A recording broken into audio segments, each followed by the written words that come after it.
Good morning, kids. Welcome to Midnight's Edge in the Morning. I'm Timecodes. With me is Boss Man Andre. How you doing? I'm doing excellent. Greetings, everyone. Good morning, good evening, good night, depending on where you are. Guten Tag. Yeah. We also have with us Culture Casino, the Haredom Menace leader. Greetings, everybody. Hope you're doing well. I'm excited. Monday, we're starting the week off beautifully. We got some stuff to talk about, so I'm excited. Yes, we do. We also have joining us the one, the only, the great Chris Gore of Film Threat. How are you doing?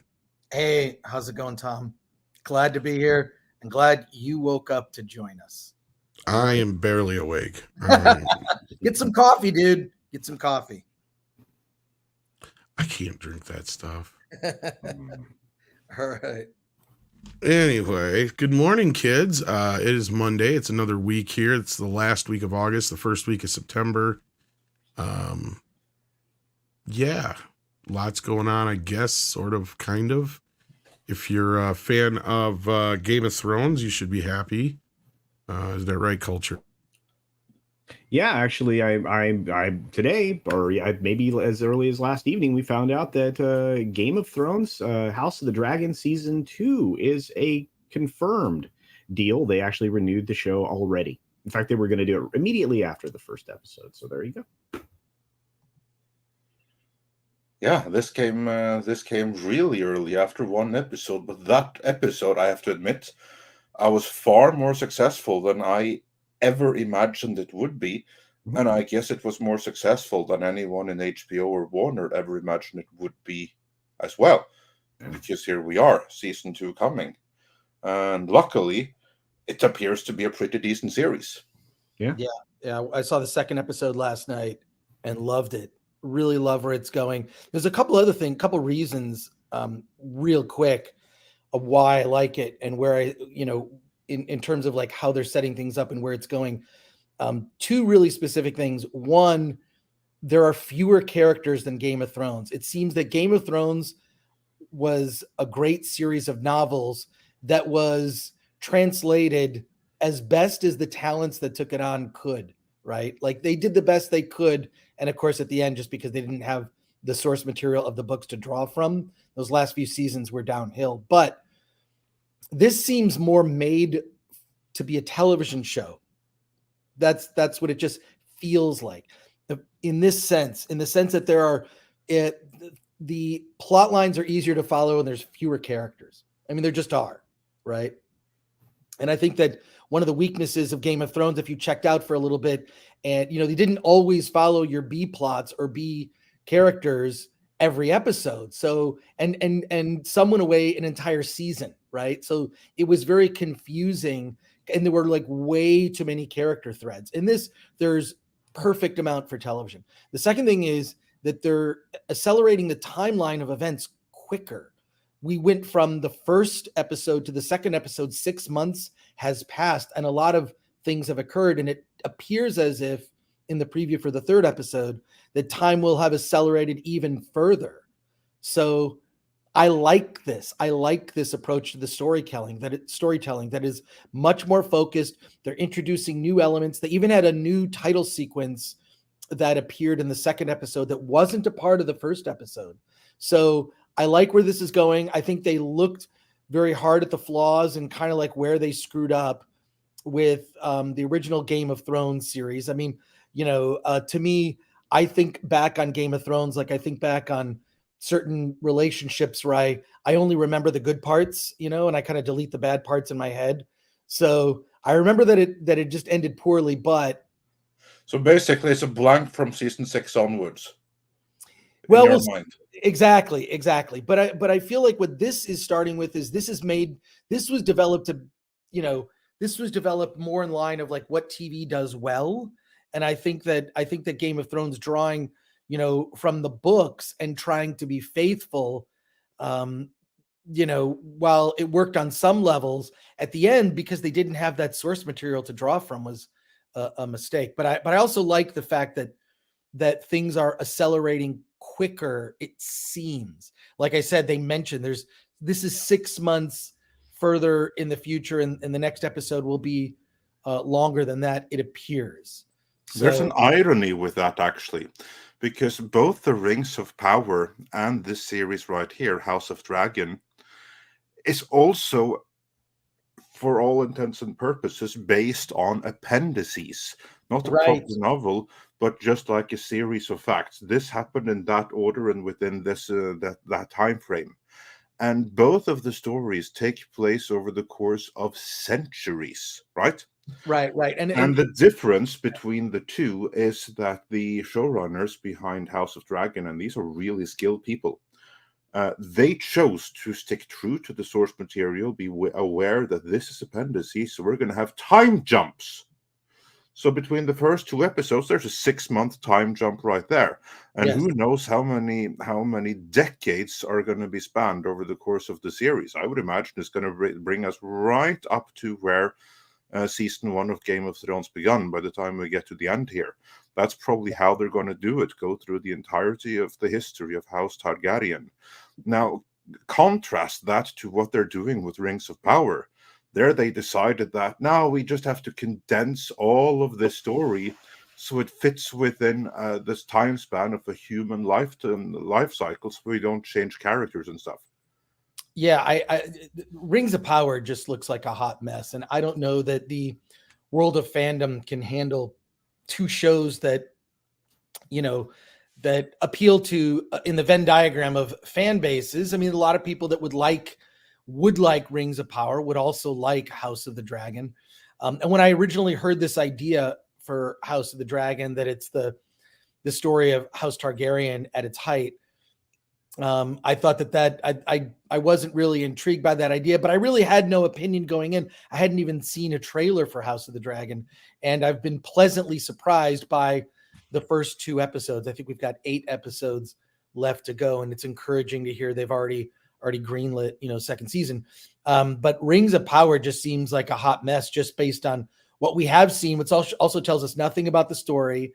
And then also the thing that is ruining every TV show today, we were talking about it before we went live, every TV show is being ruined by celebrities' opinions, which no one cares about, and the showrunners explaining what their intention was. I almost feel like you'd be better off doing no press whatsoever, because it seems to ruin. This is why I ignore this shit. Like, I don't pay attention to any of those clickbaity articles about a random comment that somebody made that's been amplified as the worst thing ever that somebody said, when it's an innocuous comment that's being interpreted that way or put into that context.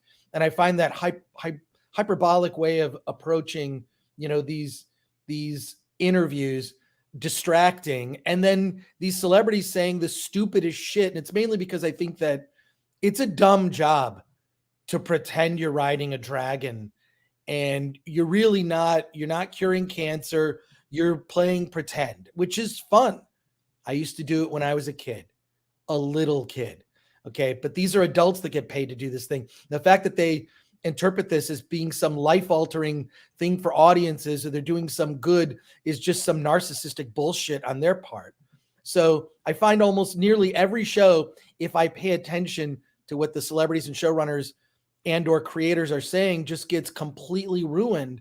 And there needs to be, Andre, you were pointing out, there should be some sort of, something in your contract that you just, I think it was maybe Tom that pointed out It that. was actually me, but that, culture. Yes, sorry. I know it definitely wasn't me.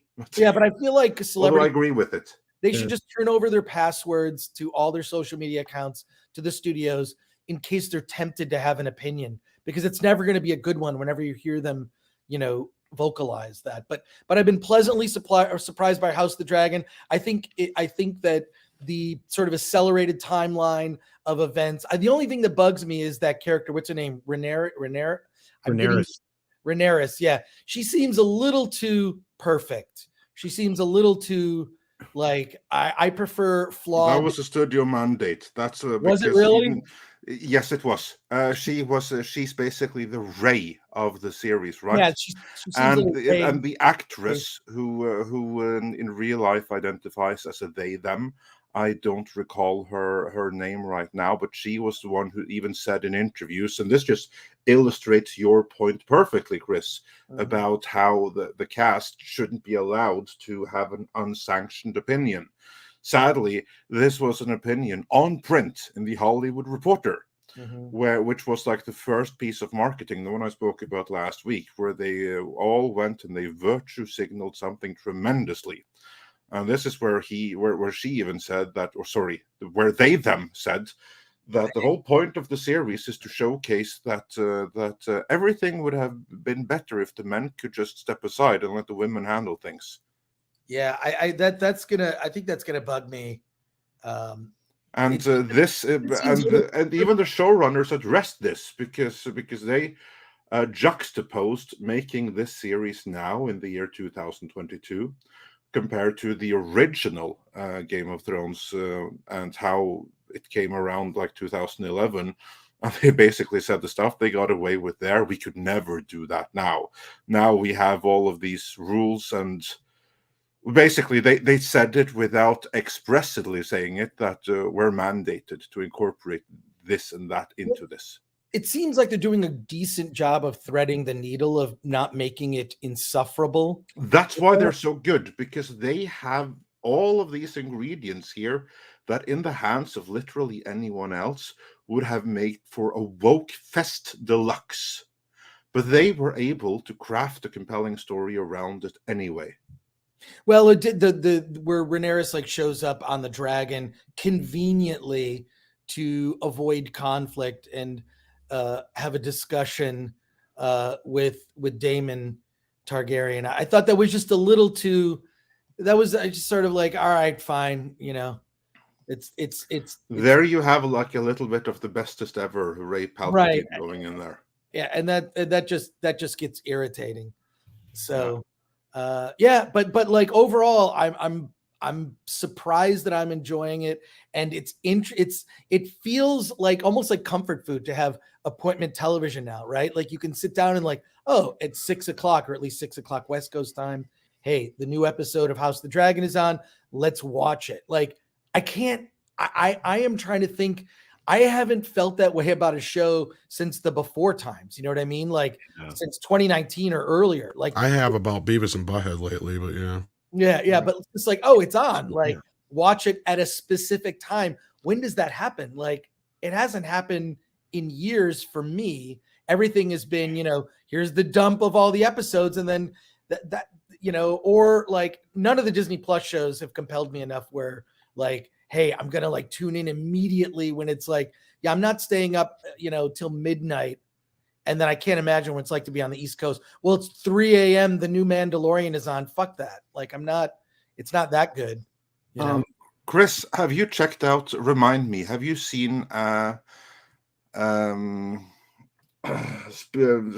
Spear? I have not.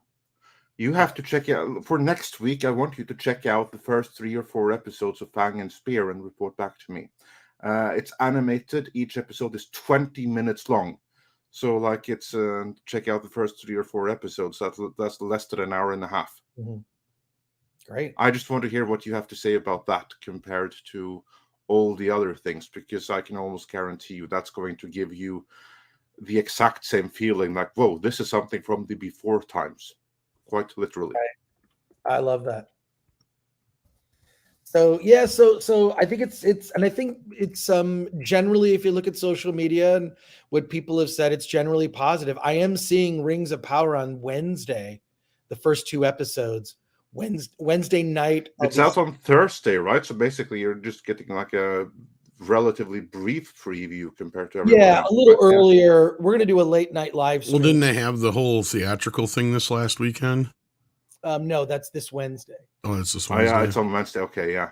This Wednesday, 7 p.m. They'll be showing the first 2 episodes, and I think a bunch of people are we're going to do a late night live stream and discuss it.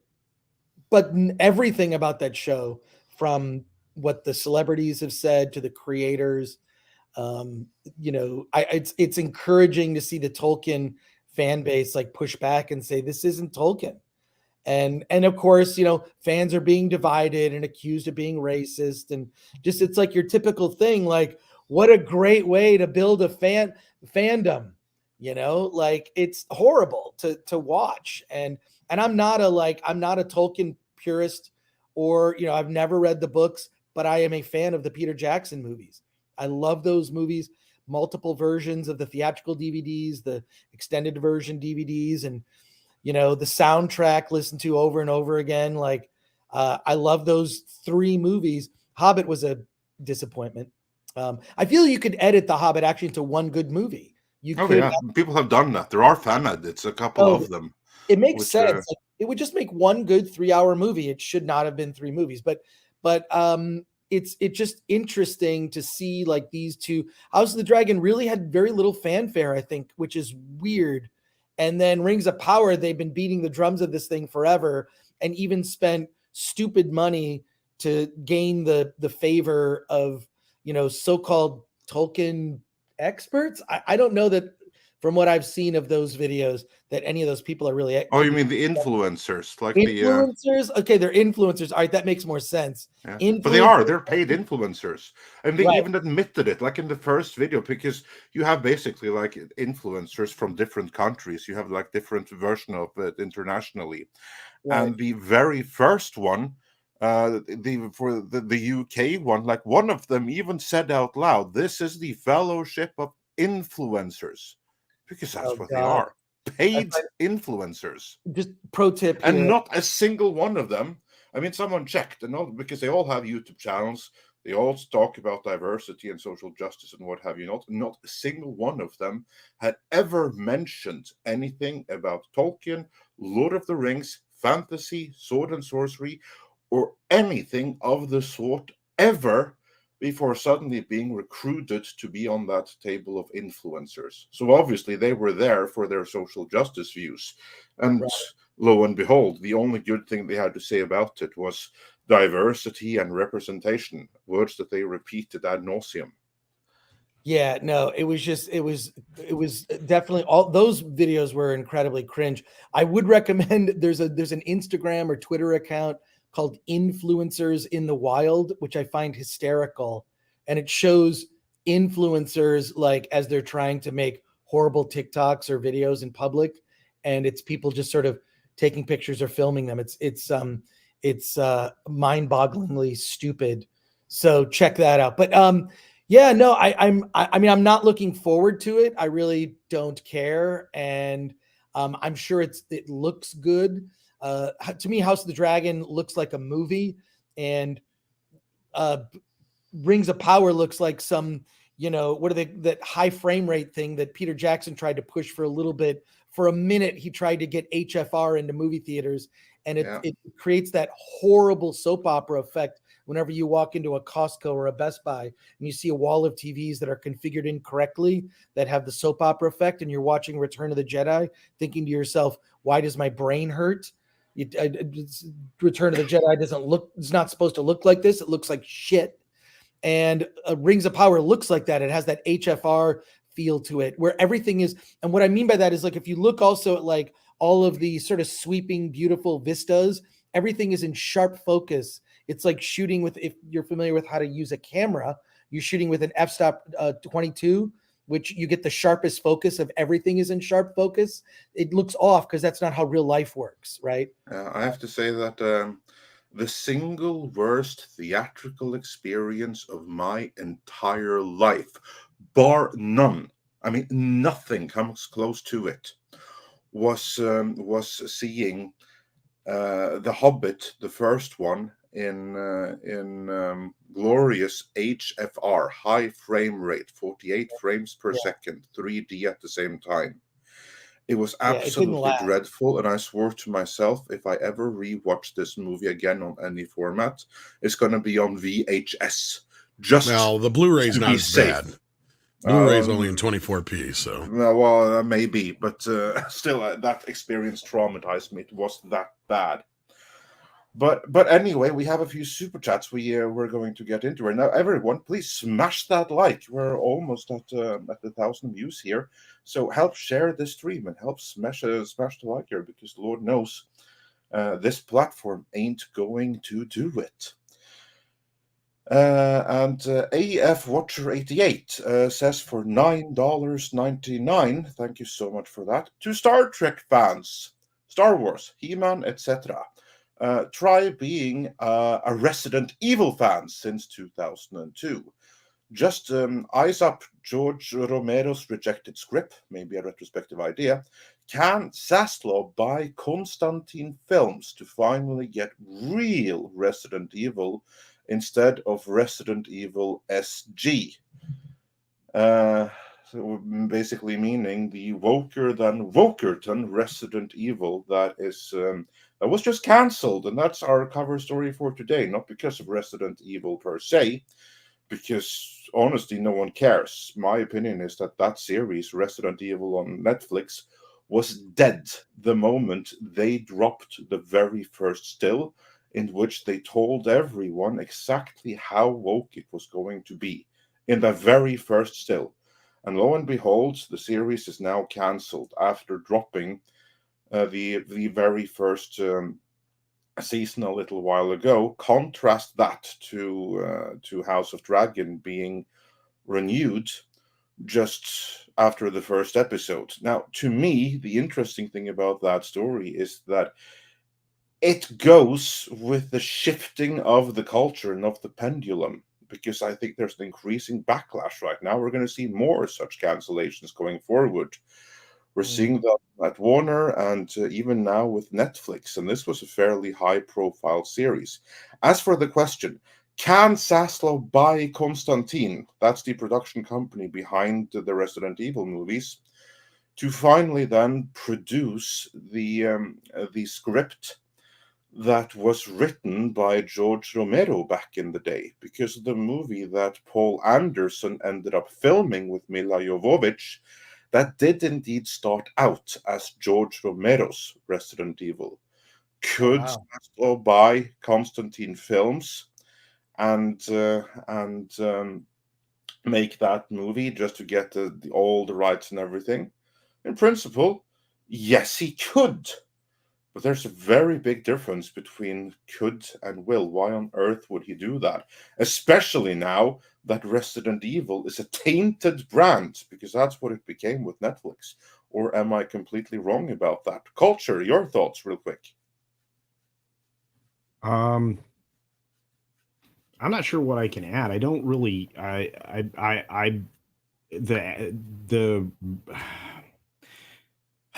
Honestly don't know what to add, Andre. Yeah, I don't. No, because I submit that the brand is now a bit tainted, more so than it was. It was already tainted by a movie series with Mila Jovovich that, although each subsequent installment was more and more financially successful, there were so many of them that I submit that in the eyes of Hollywood, the whole brand got a little bit of a B-grade stamp placed on it. And now you have something that could have been Cobra Kai, a full-on Netflix series, a total reboot, and it got cancelled instantly. I think it's tainted now, like not radioactive, not anyone thinking that this is cursed or something, but they just handled it wrong. They took the entirely wrong approach, and because of that, the fans weren't interested, and now it's tainted.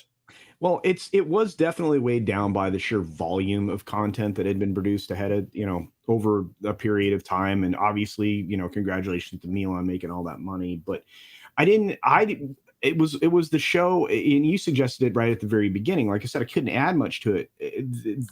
From the very first still, from the very first imagery we saw, you turned off a whole group of people that could have been engaged in something that could have run for a long period of time. It could have. Yeah, basically, you killed the fans. You killed the fan enthusiasm with that very first still.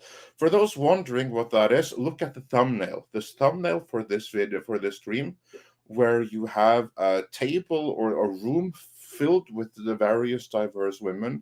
You have one black man, and of course, none of the series leads. Which happen to be white men, and yeah, that's sending a signal right away, and right there they had lost the fans. It speaks to a broader problem, of course, in that not just the marketing, but in casting and everything else, and how they go about doing business now. But no, you're right. I think it's tainted. I think you're gonna have to wait a while to reboot it again.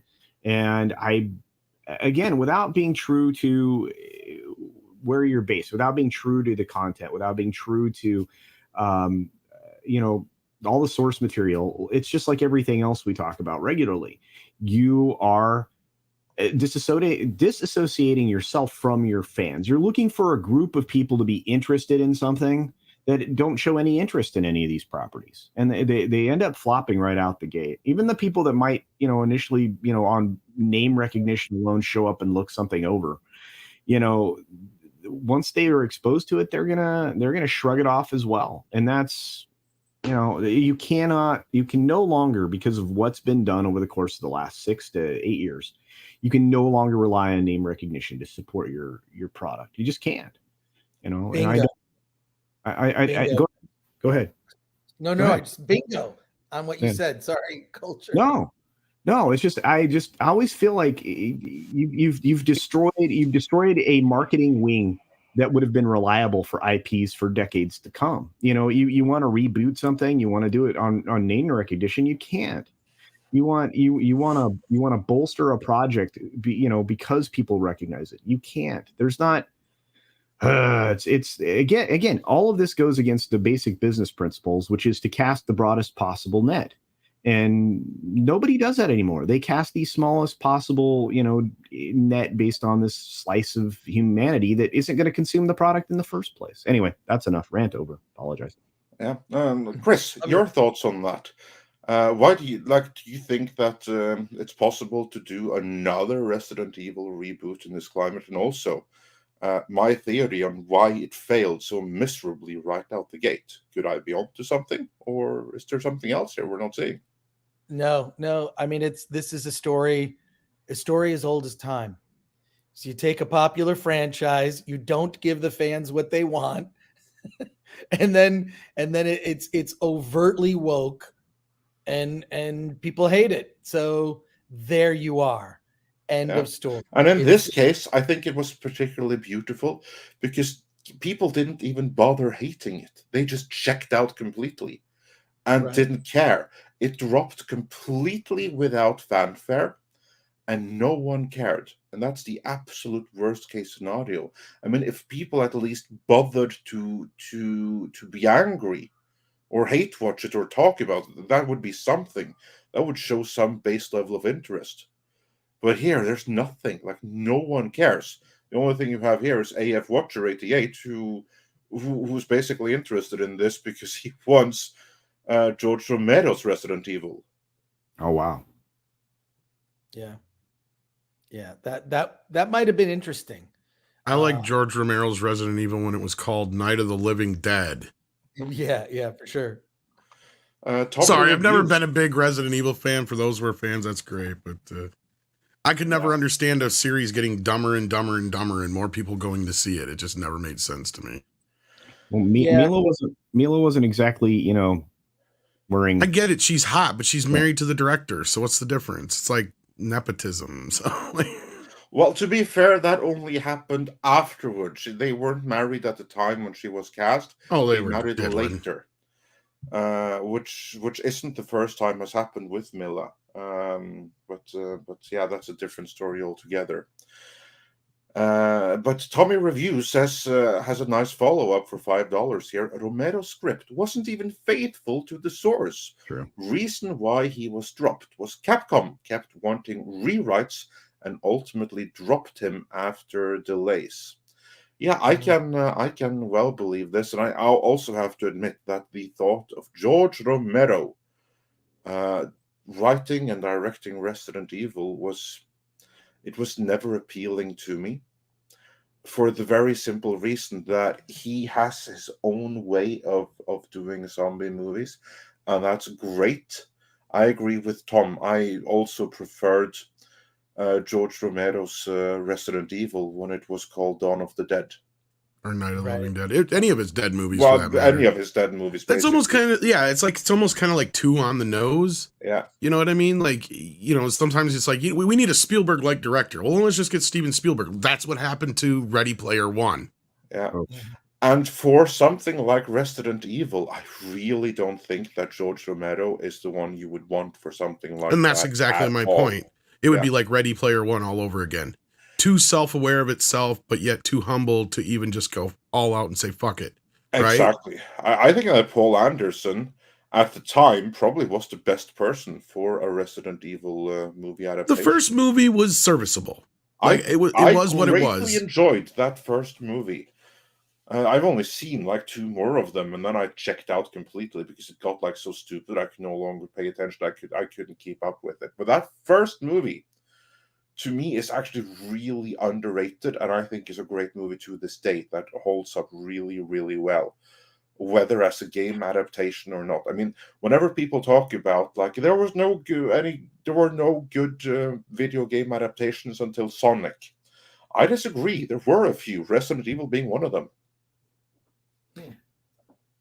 I enjoyed the first Hitman film with Timothy Olyphant. I thought that was a great adaptation of a video game, and it wasn't truly faithful to it, but I thought that was an excellent.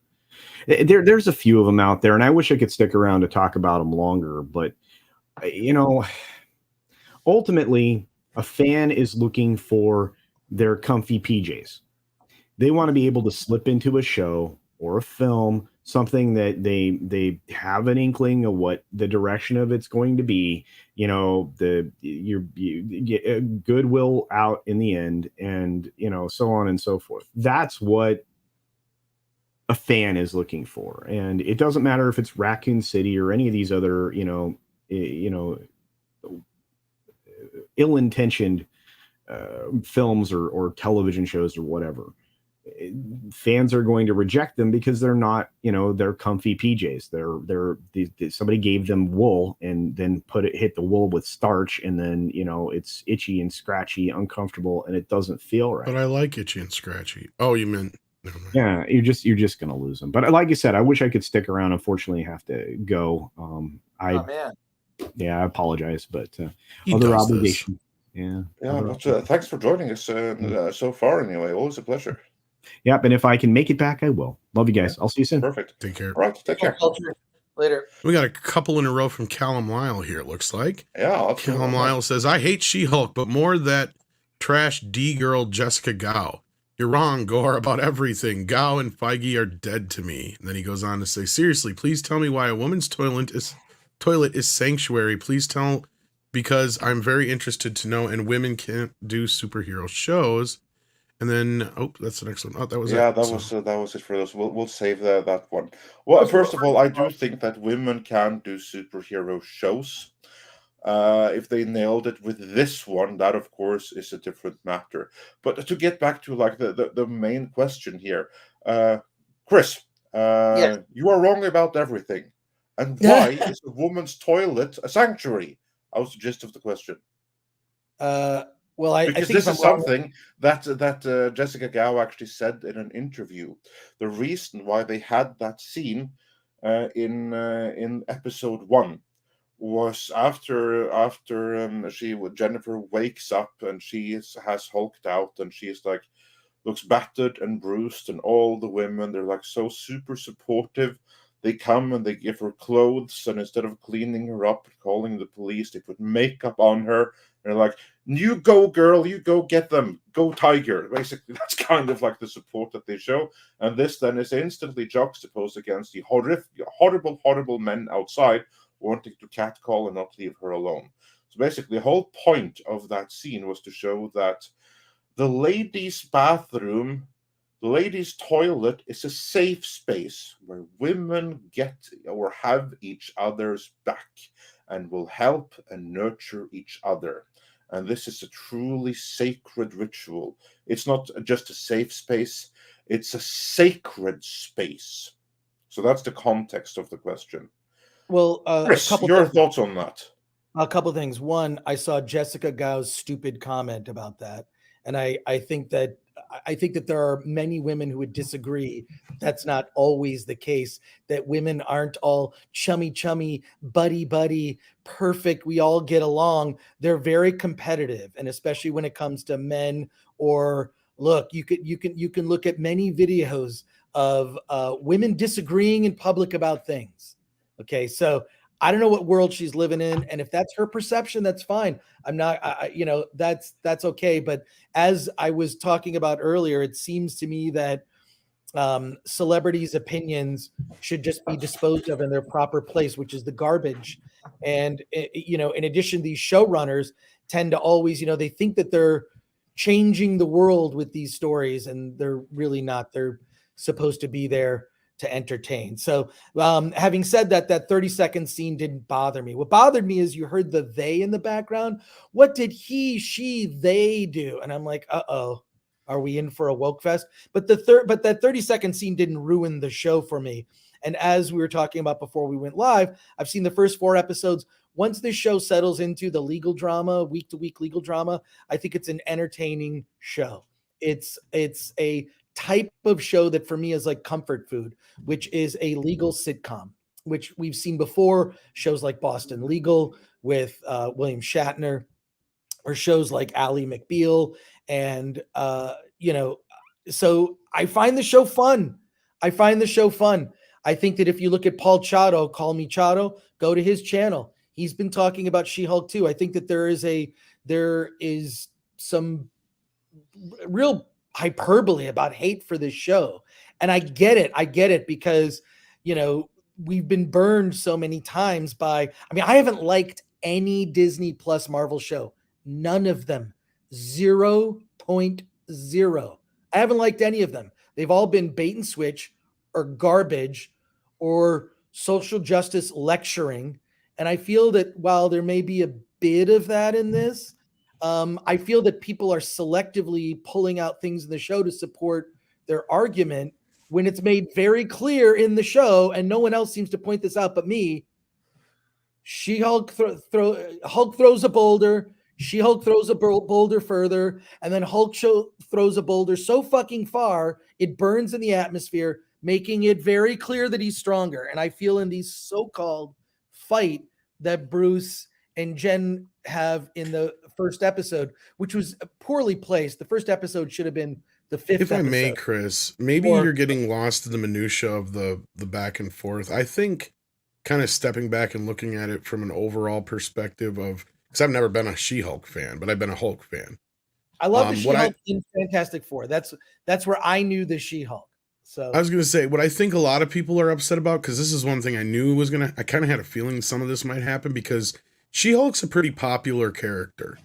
Right. Like, and if you don't do her right in a certain way, like, they're just not going to accept it. And I think that's part of the problem here, is this is What's-Her-Face's version of She-Hulk. This isn't the run that everybody likes. And look, and we've seen so many terrible, I think, female characters introduced into the Marvel Universe recently. Look, I think everybody likes Black Widow, right? Except that Black Widow movie was terrible. The Black Widow movie was awful. I mean, the main villain is Harvey Weinstein, effectively, right? It's fucking awful. And it's very overt and very obvious.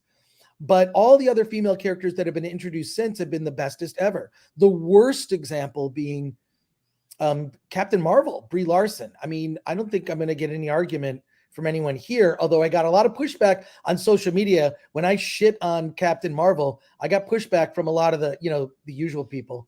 And even you did get, and not from any fans, that's for certain.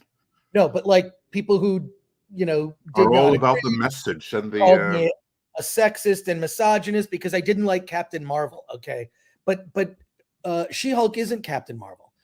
And I believe that the way they've approached it is she's a woman living in present day and has struggles and challenges. And we haven't seen that because, Captain Marvel is the perfect and the bestest ever. And I feel like, I feel like what they at least attempted to build with Jen Walters is a flawed woman. And what's funny is that people are pointing out that speech where she says that she has it worse than Bruce as like Evan. And I'm sitting here, have you ever met a woman? Complaining is a superpower, practically, for many women I have known. And some people are going to call me sexist for saying that. But listening to a woman complain, that's a pretty accurate representation of a lot of women. So people pointing that out as like this terrible speech. It's like, yeah. I've been in relationships with women. I have 3 sisters. I have women in my family. I have a lot of female friends. Complaining is what they like to do. Problem solving, maybe not so much. Hearing advice on how to fix their lives, they don't want to hear that. They just want to fucking complain. So when I heard that, it's like, oh, that seems pretty accurate thing Jen Walters' character would do. Now, are they setting her up to change as a character? Are they setting her up to grow? Tony Stark wasn't exactly a perfect person at the beginning of Iron Man, first movie, right? He was a selfish prick. And that played out in a character arc that paid off in Endgame, where he learned to be a selfless hero. And what I kind of feel that all the Disney Plus Marvel series have been inconsequential events that happen between the movies. The things that matter happen in the movies. I really don't give a shit about these TV shows, right? But I find She-Hulk entertaining. It's an entertaining legal drama in the Marvel universe. And, you know, having seen up to the first 4 episodes. Now, will it shit the bed by the end? If history proves anything, it is very possible by the time we get to the 9th episode of She-Hulk, it'll be hot fucking garbage. And you will hear me screaming that it's hot fucking garbage. But what I have seen so far of the show, I have personally enjoyed. I don't find it any more or less feminist than shows that we've seen since the 70s, sitcom shows, right? And it's even far less feminist than a show like Maude, and no one remembers that show. And you've had the luxury of being able to see 2 more episodes than we have. So that part is one thing that has to be taken into consideration. Exactly. And the other side of it is, I mean, I was saying like she should be the anyway, go ahead. Sorry, finish your point. No. Finish your thought, and I'll follow up. Sorry, Tom. We're passionate. Well, just my whole issue is this: just how that second episode jumped into things without giving us any explanation. How the first episode really wasn't a pilot, but a prologue, as we pointed out before, and just the way this show has been re-edited, reconfigured. I heard some reshoots and other things like that, and I'm kind of seeing it. It's kind of reminding me of America Chavez, where they had to go back and reshoot all her stuff because she was obnoxious. It feels like they had to go back and reshoot a lot of Titania's stuff or however you say her name, because her character I don't think they knew what they were doing with her yet. I really don't. And I think that probably is the case with She-Hulk here as well. Remember, Captain Marvel. What was her arc in that movie? It started out unlikable. She was the best of the bestest. She ended the best of the bestest. Exactly, and ended with her being completely unbearable. And that was her arc. Pretty much, yeah. I mean, the thing that what's funny is Tatiana. Sorry, thank you, Natasha. Tatiana Maslany. The thing that they always complain about Superman, you can't write a Superman, you can't write a Superman story, blah blah blah. Like, okay, check back on like Alan Moore, when he wrote like one of I think it was the final issue of like Superman comics back in the 80s. He wrote this amazing issue of Superman comics. Anyways.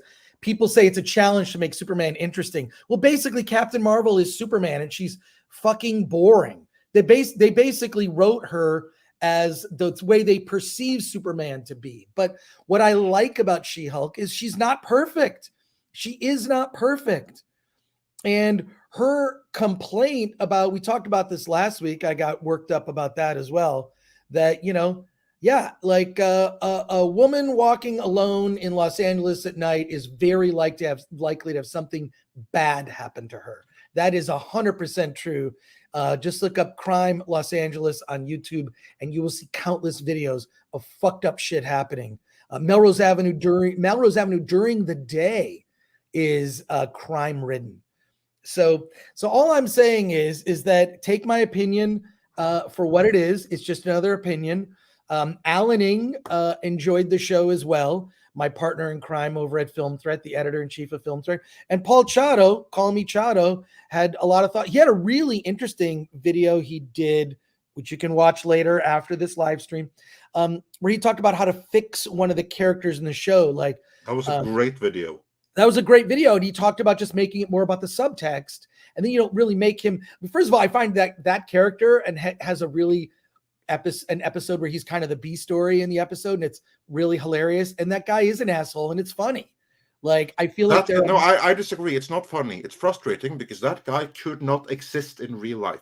There is no place in the entirety of the Western Hemisphere, the Northern Hemisphere, Western world, where someone like that would not have been reported to HR and fired 1,000,000 times over. That kind of behavior that he displays there is dead and buried. It no longer exists. I am not saying that it didn't exist at one point in history, absolutely. Right.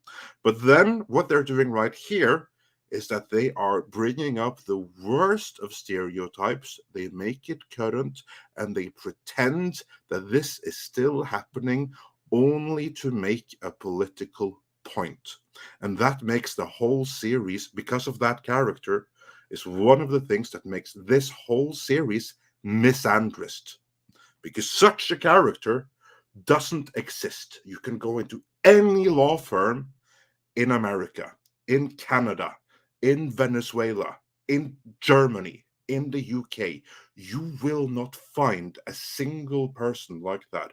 You will find 1,000,000 lawyers terrified of being accused of acting like that.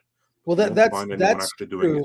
That's true, but that's real life. And I will say this: the TV show isn't real life. She-Hulk couldn't exist in real life. This is true, but anyway, that goes to the whole reason why people dislike it. It's because that makes it misandrist. You are also welcome to dislike it, and I am welcome to like it. Absolutely. It's also a over-the-top stereotype caricature that, it doesn't exist. Additionally, you're going to be introduced to another character, which I think comes in 3 or 4, named Madison, who is this party girl. She's basically a slut. She's like a club party girl, and it's hilarious. That is also a caricature, and I'm surprised that came from a room full of women writers. So look, I'm not. I mean, that's probably someone that's going to be liberated, and all of the other things. I don't know about that. She's in part of one episode and then another episode, and it's funny because it's so stupid and over the top, and it is a stereotype. And stereotypes exist for a reason, because stereotypes are usually based on something that is unfortunately ripped from reality. So look, I'm taking this show for what it is. It's a fucking dumb legal sitcom that has She-Hulk and at least for the first time in a long time, a flawed female character in the Marvel Universe. We haven't seen a flawed female character in the Marvel Universe. So, and it's thankfully, you pointed out, Andre, when we were talking, it's short. It's like 25 minutes. Like, good, we're in, we're out, next episode, let's go. I also think that was Culture who said that, but I agree. But also, sorry. This is my favorite of the Marvel Netflix, not Netflix, but Marvel Disney Plus series so far. Right. This ain't that bad. All in all, this ain't that bad, but there's still a lot to complain about here, and I do understand where those who really hate it are coming from, but I have fun with it. That's kind of where I was. Like, I'm like, it's not good enough to like, and it's not bad enough to hate. That's where I'm at with it. Yes, exactly. I agree with that. And it's missing the mark of what it should be when, it should be Mary Tyler Moore, right? She should be the straight man in the show. It doesn't give us any setup of to why, it's a big deal that she lost her job. We had no real inclination of what her job was before that. She loses a job, automatically gets a new job right away. We get tossed into this idea. It felt like this should be like the 3rd or 4th episode, not the 2nd one. And yeah, it's great to see Marklyn Baker play her dad. That was a decent scene. And the stuff with Tim Roth is great because it's Tim Roth and he's great, and they could even had a little joke, although people would have took it the wrong way. Chris, you're right about that, where he'd have been like, "Oh, Miss Green, wouldn't you rather be orange?" But only a few people would get that joke. But yeah, look, people would think it's a Trump joke, not a Reservoir Dogs joke. But yeah, but it's like it's a dumb sitcom. It's for me, the reason that I think it resonates with me, it's a show that I'm familiar with. Whereas all the other Disney Plus Marvel shows were attempts at shows that weren't work. Here's what they were. The Disney Plus Marvel shows were basically long-winded movies. So you'd have certain episodes where nothing happened. That was a stupid episode. What was the point of that? And this, at least, there's a court case of the week. There's something interesting happening. And I can't believe I'm like putting this much effort into fucking defending it. Look, Tom, you don't have to. You don't have to. Tom, you dislike it. You know what my point, just to finish. I tried to like it. No, but what I will say is that with the writing here, just to round it off, I think we're just going to have to wait to how it plays out, because it could be that you are right, Chris, that she is a really unlikable bit of a bitch right now, because she has a whole arc to go through. That very well could be. But you know what? I think there's an equally big chance that this writer's room don't see it this way. That they really are writing from their heart and their minds and their worldview, and they think that she's likable and in the right and justified right now. And they're only going to double down as the series keeps progressing with how innately perfect she is. I think there's a very big chance that could happen. We won't know for another 7 episodes, since there's 9 episodes in total. But I can't wait to discuss this with you as this series progresses, Chris, because we come from slightly different places. Like, I have fun with it, but I'm just not ready to forgive all of the things that you look past. That's perfectly fine. No one is saying that any of you have to hate this or love it. That's a beauty. This is one series where we actually can discuss the merits of the series or lack thereof in its own right. So that's pretty cool. And also I have to highlight this super chat. DS Ford says for $20, spot on, Andre. Here's 20. Oh, thank you. That is much appreciated. Well, thank you for the tip. Yes, thank you so much. And for speaking the tip. Of, let's get back into some super chats. Go ahead. Before we do that, while we were discussing, I put up a poll. See, I know how to do that. Oh, you figured out how to put up a poll? Yeah, I'm proud of you. You've forgotten, but anyway, I put up a poll in honor of Gao here, and the question was, when I can find it again, because too many ladies in the bath. Is the bathroom a sacred space? 21% said yes, we support each other. 79% said no, we want to be alone. Yeah, I think the men were skewing that, though. I think there's a big chance that men may have been. Because I don't know too many women when they're together who go to the bathroom alone. Let's be real, but I think that depends quite a lot on exactly what it is they're going to do in there. That's what I'm saying. Like, yeah, usually if you're out on like a double date or you're hanging out with friends and stuff, most girls do not go to the bathroom alone. Part of the time it's just because they want somebody to yak it with or talk some whatever about. Sometimes it's just for safety in general. In recent years, I would say, but we're not going to get down that road. Right. Well, ladies, let us know in the comments. Like, I know that ladies go there to chat. I do not know a single lady that wants company when she has to go number 2, but that's me. Yeah, it's usually not that. It's usually they want to go in there and talk about something, and that's it. Yeah. But so yeah, right now the result is yes, we support each other with the 20%, and no, I want to be left alone with 80%. We'll even give it a few more minutes to see how that. It could be an American thing too, you know. Right. I don't think that's just American, my friend. So yeah. Well, I mean, the women go together in like fucking droves. That's not a uniquely American thing. So yeah. Okay, I was just curious because like you're acting like it's a big deal. I'm like, oh well, here it's not. Like that's normal. So yeah, we do have some comments on the matter here already. So yeah, like Monster Huntress Rune says, "Are you kidding? Have you seen the line to the ladies' room compared to the men's room? Yeah, because men get in, get out, get the shit done, and get the fuck out." We don't want to spend time in the bathroom. We want to get the fuck out. Also, it goes a lot faster because we can basically just go along the wall there that they've made for us, like 20 at a time, and be done with it. It takes a little bit more effort to go into the individual stalls for ladies. So there is that. No, and that's understandable too. Yes. Do you remember the troughs they would have mostly at sports? I think that's kind of what Andre is talking about. They don't really have those here anymore. Yeah, still have it at Dodger Stadium. You know? The few places, like the older places, like the few places I've ever been to ever see one have been like old bars or like you said, like old stadiums and stuff. What did you call the thing? They're called like troughs. They're just basically like urinal? Yeah, it's a big ass urinal where it's just basically a big metal like sink, but it's long, and just men just stand next to each other and piss. They don't do that anymore. Now they have stalls. That's what I thought you were talking about, Andre. Like, yeah, here in the U.S. normally you'd have stalls, but once in a great while, like Chris is saying, you go into an older establishment like a stadium or a bar, they'll still have the old troughs like they used you don't to. even have that. That's not so much anymore. No. Yeah. What you do have, though, between those stalls are like openings that you could drive a truck through. I never understood that. But Well, Watman sends a $9.99 and says, I don't have Netflix, so I can't comment. I can ask Chris, have you listened to Sabaton? I'm saying that right. Sabaton, a metal band that centers around war history. To Hell and Back, dedicated to Audie Murphy, is a good start.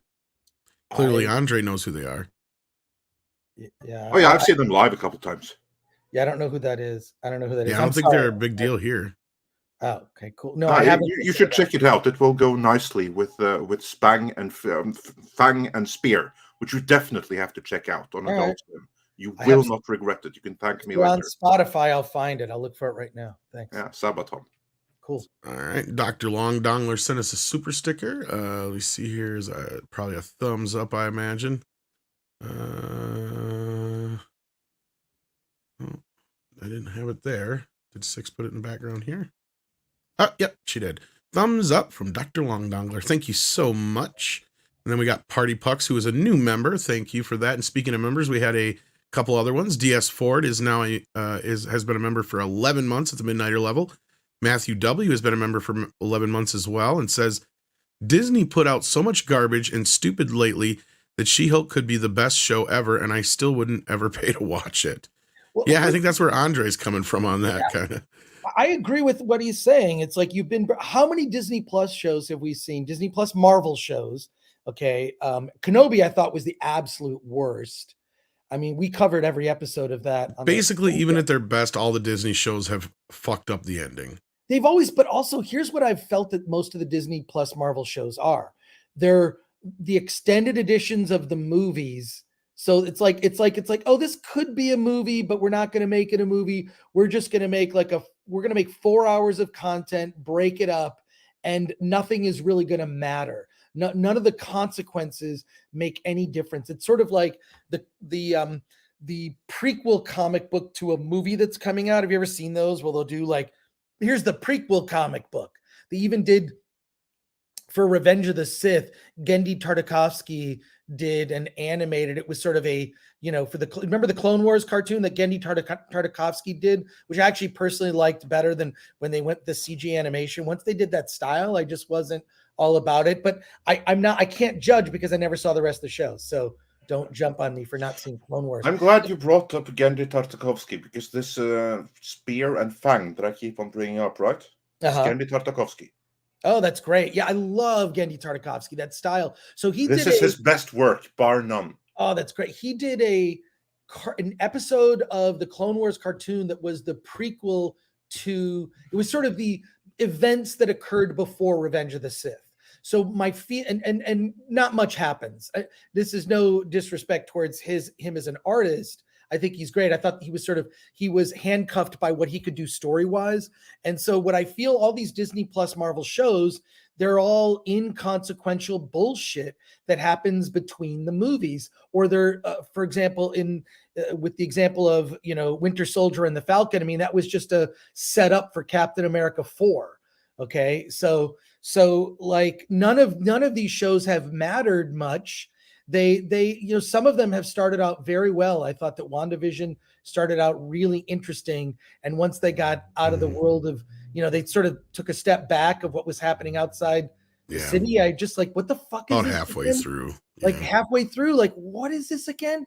And then every show has been like, the only one I enjoyed thoroughly up until the very, very end was Hawkeye. Like, I was like, it was decent enough. Like, yeah, you could tell they were replacing him with this other character, but Kate wasn't obnoxious. She wasn't annoying. She looked up to him. She, reveled in his glory, and the ending was where it really went off the rails with the whole Kingpin thing. And in the last few minutes of that episode really were horrible. And it was like, wow, this could have been something good. This could have been the best of the Disney shows thus far. And they still didn't stick the landing on this one. Right. Well, that's part of the reason why I'm enjoying She-Hulk, is because you have a female character that is allowed to have flaws, that is allowed to be a bitch, that is allowed to be, have, problems in her life, that some are solvable and some are not. And that's interesting, far more interesting than the thing we've seen played out a million times, which is the bestest ever, the bestest ever. That doesn't play, and that's fucking boring. So now we're getting, a flawed character within a familiar format, or at least a format of a type of show that I used to enjoy back in the day. They don't really make shows like that, right? It's like they don't make in movies, they don't really make Westerns much anymore, and they don't make teen sex comedies, right? Because if you would do one, you would be canceled. Or if the people that enjoy doing that canceling bullshit ever discovered that teen sex comedies was a thing, I think that they would be shocked at movies like Fast Times at Ridgemont High. Oh yeah. So, well, even more shocked that it's based on an actual story or true story. Yeah, exactly. But I know we lose you in a few minutes here, Chris. So let's see if we got any super chats specifically for you. Yeah, I appreciate that. And I love talking with you guys on a Monday. Love the diversity of opinion. I think that word. Callum just adds, "Gore, you're wrong. It's done. It's over. That's it." Callum, that's fine. At least he's not forcing you to watch it. Of support from everyone else in the chat. But here's what I'm saying.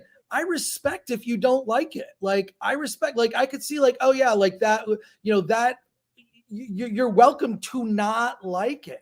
I happen to like it. I'm seeing, and again, I will get, on occasion, I don't even know how I get it sometimes, I will get invited to see something early, but I was invited to see every other Disney Plus show early and fucking hated them all. So what does that say? I haven't liked any of them.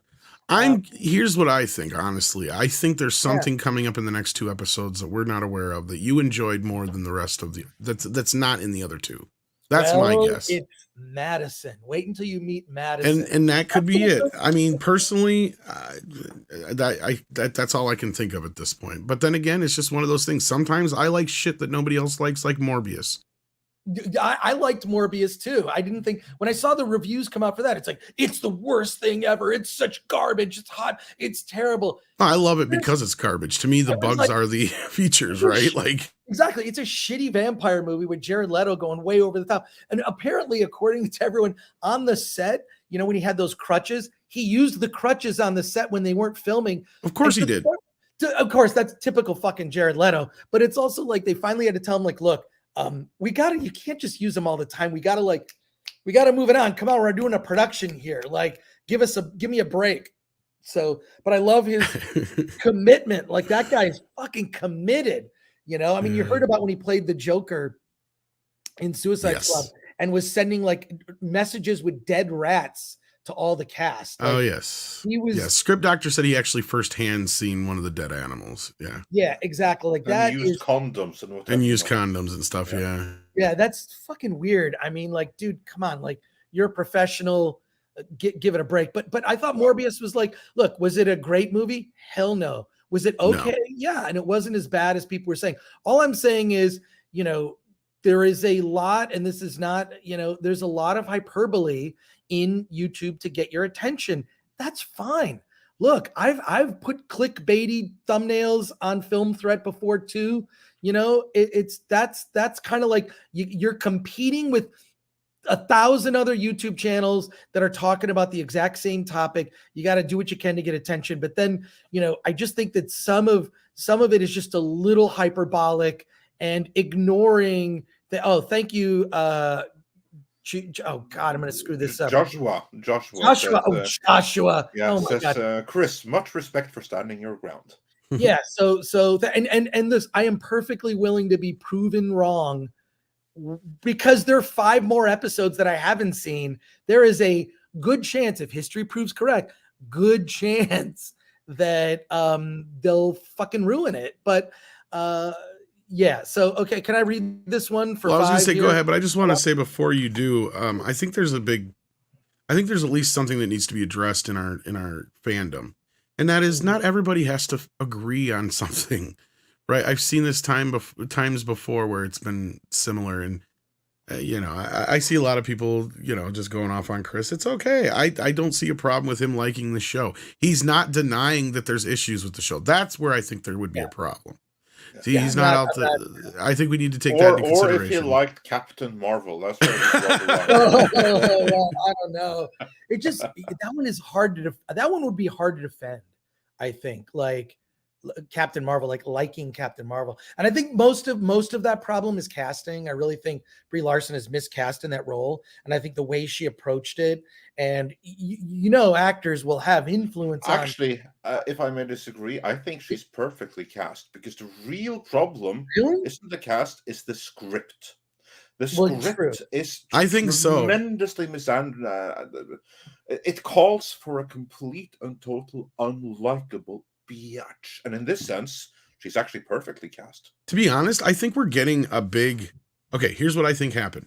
Because if you listen to how what's her name Gal talk about how the process of the whole show came about, they did a bunch of writing. It went through Kevin Smith. They did a bunch of rewriting. Went through Kevin Feige. I mean, Jesus. Oh no, Kevin Feige. Because everybody's been talking about Kevin Smith this morning because of the Clerks 3 thing he's pushing, and I've been getting a bunch of stuff in my mail. Sorry. Anyhow, so and then Kevin Feige would turn around and he'd redictate everything again at the end. So you're going through like this back and forth, back and forth, back and forth. They'd shoot it, then they'd reshoot it, and then finally they would re-edit it all together, because we had heard that all the flashback stuff came later and not early on, and they pushed that to the front. So we know there was some reconfiguration going on even after everything was said and done. And you can feel it. Like, this show feels like 2 or 3 different shoots crammed together, and they're not quite sure what they're doing with it. And that's where I think I'm seeing this deal with, what's her name? Jessica Gao? Is that it? Yeah. Yes. Where she clearly doesn't know what she was doing, and you can tell in her interviews where they were just kind of winging it through the whole thing, which can work sometimes, but not when you're doing something like this. And she talks about browbeating Kevin Feige into certain things and being happy about getting the whole Captain America virginity thing through. And that's the thing. It's like, you listen to her talk, and it's like, clearly where your attention was on this show is not where it should be, especially when you're sitting there going, well, then we sat down and realized we didn't know how to write a legal drama. It's like, are you fucking kidding me? Yeah, it's weird how like that will kind of ruin, like, oh God, I just wish celebrities and creators. Well, and my point is that I feel that chaos when I'm watching the show, right? Like, I feel it. Well, it just permeates from it. But that like people in Hollywood aren't getting these jobs these days because of talent. That there are other reasons from the output. There are other reasons why certain people are getting jobs these days. I mean, a lot of it is also just like moving up the ranks. Like, hey, I'm the producer that'll get it done on time and on budget. Those are the producers that excel, not the ones that necessarily make the best stuff. But if I could just read this comment from Olaf Von S. Yes, please do. For 5, I respect people that agree to disagree and just have a great time talking, sharing their points, and not feel offended for not agreeing. Yeah, I don't need agreement. I actually prefer to talk to people whose opinions I disagree with. I just want to hear really good arguments. And I don't, and you can't ignore things that might diminish the point you're trying to make. You got to actually acknowledge it. And so I acknowledge that there are problems, but it's perfectly fine to have Tony Stark be a likable asshole, and Jennifer, Walters can be a likable bitch, and a flawed bitch. And there's nothing wrong with that. Flawed characters are interesting. I mean, look, if the SJW crowd had their way, every character would be perfect, the bestest ever, and would be nice to each other. And that's not fucking interesting. Conflict is interesting. Lots of conflict. If I may, again, just to illustrate your point about polite disagreement, I did not mean to interrupt, but I'm going to politely disagree. If SJWs had complete and total control, there would be no peace and chaos, and not everyone would be perfect. Right. Women and they-thems would be perfect, and they would be all go on the hunt to take down the man and tear down patriarchy and punch Nazis. So it would be very little of a peace and guess harmony. what, Chris? We're all Nazis here. according to them. That's right. It's right. Okay, so I agree with you actually, Andre. That would be more accurate, right? But Yes. sometimes I look at this and I'm like, I'll look at some stupid comments on Twitter, which is most of Twitter, and I'll read through it and I'll go, oh my God, like did they just want like virgin priests to be, people are flawed in real life, right? Like that's just, and we're striving to be better people. That's one would hope, right? But like, I just look at just what was that celebrity? And also I could give a shit about just celebrities and what they do in their personal lives. I don't care. There was this woman, and people are going to tell me who it is, who had a birthday party for her mother's 60th birthday. And she had like cowboy hats and she was being criticized. And the good thing, she did not apologize for that birthday party. It's someone who's very famous on shows that I don't watch. I think the show is called Euphoria. What's the actress's name? Is it Julia Sweeney or something? Something Sweeney. Anyways, yeah, I'm not the target demo for Euphoria, so I'm not watching that show. Before you go, because I know you have to leave any moment here, I just want to highlight two more. I got a little bit more time, but yeah. One is that I actually made a mistake here. The DCV Titan says for $2 Canadian, Fang and Spear. Do you mean Tartakovsky's Primal? Yes, of course, I meant Primal. Just to excuse myself, when I say Fang and Spear, you know why he has chosen that title? Because there's a reason. Genndy Tartakovsky is a huge fan of Robert E. Howard, and Robert E. Howard's first published story is Fang and Spear. It's a story I know exceedingly well. So in my mind, it's called Fang and Spear and not Primal, and I'm really sorry about that. But yeah, I meant Primal. So Chris, if you haven't seen Primal, you have to check that out and add that to your series of things that you can just enjoy. I have seen Primal. I haven't seen all of it, but I've seen episodes of Primal. It's fucking awesome. I love that style. And yeah, like I'm a Genndy Tartakovsky fan. Like that guy is fucking awesome. He's God. Yeah. I really like him. Yeah. So, and I like storytelling that has minimal dialogue. Yeah, me too. No dialogue. And now as a bonus for my mistake, well, now you know where the term Fang and Spear comes from. It's actually a tribute to Robert E. Howard, Conan creator. Interesting. All right, cool. That's awesome, man. Love it. And then Brian Barth, he had a question for Chris panel. Why do you think Francis Ford Coppola is coming out of retirement to make Megalopolis, to show Hollywood how to make a real movie? I'm not familiar with this. Chris, what can you tell us about it? I'm familiar with it. It's Megalopolis. It's been his pet dream project for a long time. He's been talking about this movie for over a decade, if I recall correctly. But Francis Ford Coppola hated Hollywood. I mean, he after a while, I mean, he got screwed on the Godfather films. He also is the person who coined the term factory filmmaking. The first time I heard the term factory filmmaking was like over a decade ago, and it was Francis Ford Coppola. Like they're asking, like, why'd you get out of Hollywood? And he is also, ironically, he's made more money on his food and wine business, Coppola Wine, than he ever did on his movies, which is very sad to say. I mean, you can you can see many stories of filmmakers who will make movies. You're thinking, oh, they must be rich from that. It's like, no, they made bad deals, or they didn't hold on to the rights, or like George Romero just had a terrible lawyer and Night of the Living Dead fell into the public domain. Your movie falls into the public domain because your lawyer is incompetent. Like, and he was actually dumber than that because they didn't put the stupid copyright on the right title was the other problem. Yeah. Exactly. Like, it's just like how ridiculous are all these cases. So there's a lot of tragic stories where filmmakers who are really true artists, and I consider Francis Ford Coppola as a filmmaker a true artist, like they never really got to, they didn't reach financial success in the film industry, and he began to see how it was just factory filmmaking. And factory filmmaking, I believe, came about when agents, managers, and the studios did not give as much power to the creators. The 70s was like this wild west of like, holy shit, the movie business may collapse. Just let these kids do whatever they want. Just don't give them too much money. You give $10 million to George Lucas and he makes a fucking Star Wars, right? Like, or this new kid Steven Spielberg, who's literally in his like 20s making these, making Jaws like a kid. Okay, so it's crazy. They didn't really know what was going on. Same thing with Martin Scorsese and all this. The 70s was this Wild West. Then what happened is then people in the marketing departments began to get more power. You've got like, movies that are being, put in the pipeline as being developed based on a fucking poster or a log line. No script, no talent, just, here's the marketing materials. And then you've got the rise, and this happened mostly in the 90s, of executives.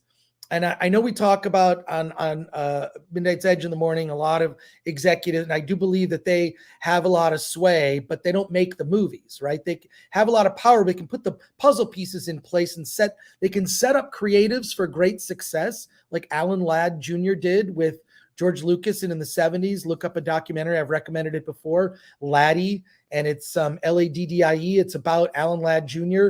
and how he gave creative freedom. He gave very little notes and very little, he was not really hands-on. But these days, studios are very hands-on. They're micromanaging. And when I hear these stories coming from Jessica Gao, it's like none of it surprises me. Look at how many people have had so many bad experiences with Disney that they won't work with the company again. They walk away. The two directors of Batgirl who did Ms. Marvel, I think they did the first 2 episodes of Ms. Marvel, were just horrified by their experience. And, this isn't a new thing. So I think a lot of the problems today are stemming from people who have so much power but they're not the ones that actually make the fucking movies, right? It's the executives, it's the agents, the managers, it's frustrating as hell. This is why I think we're never going to have an era like the 70s again, where a Lucas, Spielberg, and a Martin Scorsese come to prominence. It's rare. When you get someone like a Christopher Nolan, I'm going to do this movie called Oppenheimer. I don't think there's going to be a lot of diversity in this movie at all. And he's just I don't give a fuck. I'm going to make it. Or a Paul Thomas Anderson who did Licorice Pizza. Check out that film from last year, which was one of my personal favorites. And there's just so many dictates on filmmakers now, whether it's trying to thread the needle of budget or diversity, which is now a mandate if you want to be eligible for awards, which are important to studios. So Coppola just had walked away from the business because he saw the writing on the wall. It's factory filmmaking, and Megalopolis is it'll probably be his mic drop on the industry. And who knows, it could be awful. It could be genius. Anyways, thank you for allowing me another rant mixed in with some recommendations and some heated, passionate discussion. I thank you both, Tom and Andre, for tolerating that. And everyone in the chat. Everyone in the chat, thank you. It's our pleasure to be able to get a chance to talk to you and discuss things with you, and always hang out with you on Mondays is a highlight of the week. We always welcome you here with open arms, sir. No matter what you think of She-Hulk. Well, exactly. But just look, and also I love the discussion. Part of the reason, and I'm sure we've all had this experience, you go to a comic book store, you go to a video store, you find that person that if someone knows movies or someone knows genre stuff or comic books, there's going to be, it's great. It's an instant debate. It's an instant debate discussion. What was a better run of the Fantastic Four, whatever. I'm glad you brought that up. Yeah. Callum Lai says for another $5 Australian, so thank you for the support. I can write a better She-Hulk story than that D-Girl Gao. Seriously, me and Nerdrotic could do it better. Chris, did you read the books? I read when She-Hulk was in the Fantastic Four and replaced the Thing. But I never read She-Hulk as a comic, which, by the way, the character was created by Stan Lee when he realized that if he didn't do it, someone would do it. Someone else would do it. So when the CBS show with Bill Bixby was on and Lou Ferrigno, that show, it was late 70s, early 80s. That show holds up so well. It actually holds up. The writing, yeah. Yeah, they focus on the drama and I watch it all the time. The tortured soul of I came to one conclusion with that show. What's that? That Bruce Banner is a very good social worker and detective, but he's a very shitty scientist and doctor. Yeah, well, David Banner. By the way. There we have David Banner, David Bruce Banner, whatever. They thought Bruce sounded too gay. Yeah, Bruce sounded too gay. Bruce sounds gay. That's so I never understood that. I mean, what kind of associations there was to the name Bruce? No idea. 1978, but couldn't tell you. But for those of you saying you can write a better script, what is stopping you except for you? If you think you can write a better one, fucking write a better one. Write a better one, post it online so everyone can see it. Get some actors together to do a reading live on YouTube of your script. Put your money where your fucking mouth is, because this is part of the purpose of my Film Threat YouTube channel is, you can do these things. There's a reason. Look, you could be in a position where you'll be the one making decisions of about a television show or a film, or you can just make an independent film because there's no barrier to entry. There's no one telling you can't make an independent film. I have made independent films. I have many friends that have just said, fuck it, I'm going to make my own movie. Fucking make your own movie. And if you say you can write a script, then fucking do it. Fucking do it. Okay? Seriously. Don't sit on your fucking ass with all this shit. Like, go ahead. Do it. Please. I would love to read it. Send it to me. We'll read it on the Film Threat YouTube channel, or Andre and Tom, if you want, we'll read it here. Each of us will pick a part and we'll read it. Like, fucking do it. So yeah, like, so I don't know. Like, I just, if you think you could do a better job, do it. But the point is that certain people have worked themselves up to be in a position where they can, oversee a show like this. And there's no reason that you could not have been that person. There's no qualification for producer or director or screenwriter in Hollywood, right? There are people that have dropped out of school in the 8th grade. I can tell you who that person is. His name is Quentin Tarantino. Dropped out of fucking school in the 8th grade, lived at home with his mom, worked shitty jobs, and wrote scripts, and was a movie fucking nerd. And now he's Quentin motherfucking Tarantino. And you could also be that. And this is why Film Threat, like, to me, we cover independent film. We cover the movies that no one, not a lot of people see. There's a movie. We interviewed the director last week named Owen Klein. He did a movie called Funny Pages. It's about a comic book artist, an aspiring comic book artist who wants to write funny cartoons. By the way, in theaters right now from A24, look up the trailer for Funny Pages. And then if you want, go to the Film Threat YouTube channel and check out the interview we did. Owen is a fucking legit nerd. He was an actor who's been in movies like Squid and the Whale, directed by Noah Baumbach. Indie film is your gateway to enter the industry, meaning nothing is stopping you from making an independent film. And most of the people working at Marvel came from independent film. The Russo brothers had movies at Slam Dance, which is the sort of punk rock alternative to Sundance. James Gunn started as an indie filmmaker. Christopher Nolan was an indie filmmaker. Nearly everybody from, that Marvel came in some way from indie film, because that's where you can cut your teeth and you can do what indie film does best, which is create character stories, which is what Hollywood does the worst. Hollywood does spectacle very well. Why? They have money, which you can't do well. When you don't have money, what do? You make a movie like Napoleon Dynamite, where it's really about the odd and awkward characters. Or it's Greasy not about Strangler. It's not about, the Greasy Strangler. So that's my rant. And like, yeah, if you say you could, then fucking do it. Do it. I don't recommend anybody watch The Greasy Strangler who doesn't have a strong stomach and a good sense of humor. That's all I'm going to say. True. But I love those. Like, look, James Gunn started at Troma with Lloyd Kaufman, where they invented the Toxic Avenger. He wrote a movie called Tromeo and Juliet, which is just a weird. It's strange. It's like a weird. Shakespeare is an exploitation movie. It's fucked up and weird. Speaking of Troma and Lloyd Kaufman, I know this is completely off topic. Yes, please. But people have been asking me, and I've heard very little to nothing about it. Have you heard anything about the Peter Dinklage starring remake of Toxic Avenger and what's going on with it? Because I had heard some rumor that it's filmed. I know all about it. A friend of mine went to his test screening. He says it was weird because it's sort of like too big budget for the subject matter and not like cheap enough. That's what I was afraid of. It's also, I think it's PG-13. So a friend of mine. No. Yeah. So I have a friend who gets into all the test screenings. He just tells me everything. So he said that, yeah. But I actually love Peter Dinklage, even though he's another example of somebody.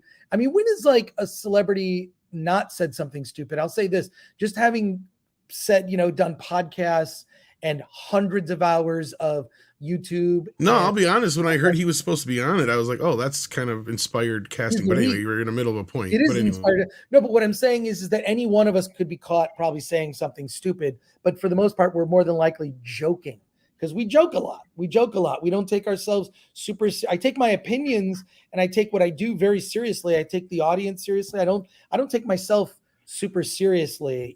I think that's what's always endeared me to what's come to be known as the fandom menace, which I think is a stupid whatever you think of that. Well, I just thought it would be an interesting kind of take on the character, right? Because in the original story, he's a big hulking, grotesque looking guy, but he has like this kind of, decent speaking voice, right? So I was thinking, okay, you got Peter Dinklage, who's he's going to be this little grotesque thing, but like when he speaks, he's going to sound so like himself, he's going to sound like Peter Dinklage, so it's going to just come out. I think the joke would work, but now that you're telling me it's PG, no, you can't make a trauma movie PG-13. What the hell is that? But all I can say is this: all I care about is that Lloyd Kaufman got a lot of money, and I'm sure he did. Good for him. Like it's one of the few R-rated. So is this like when Charlie cashed in on the Puppet Master remake a couple of years back? Basically, those guys deserve it. Like Charlie Band of Full Moon Entertainment, and Lloyd Kaufman from Troma. Those guys are my heroes. These are guys that have such a consistent output. They put out a lot of weird movies that you probably know. You didn't know it was Full Moon or Troma, and they're fun and weird and bizarre, and nothing prevents them from making a film. You should listen to the DVD commentary for Citizen Toxie with Lloyd Kaufman. He just straight up lies. He straight up lies. So there'll be like Ron Jeremy in a scene or something, and he'll be going like, "Oh my God, it's so great that we got Brad Pitt to do our film," and he just lies because he just thinks no one's ever going to listen to the DVD commentary. So the commentaries are just Lloyd Kaufman fucking with you. It's hilarious. It's really funny. So Lloyd's great.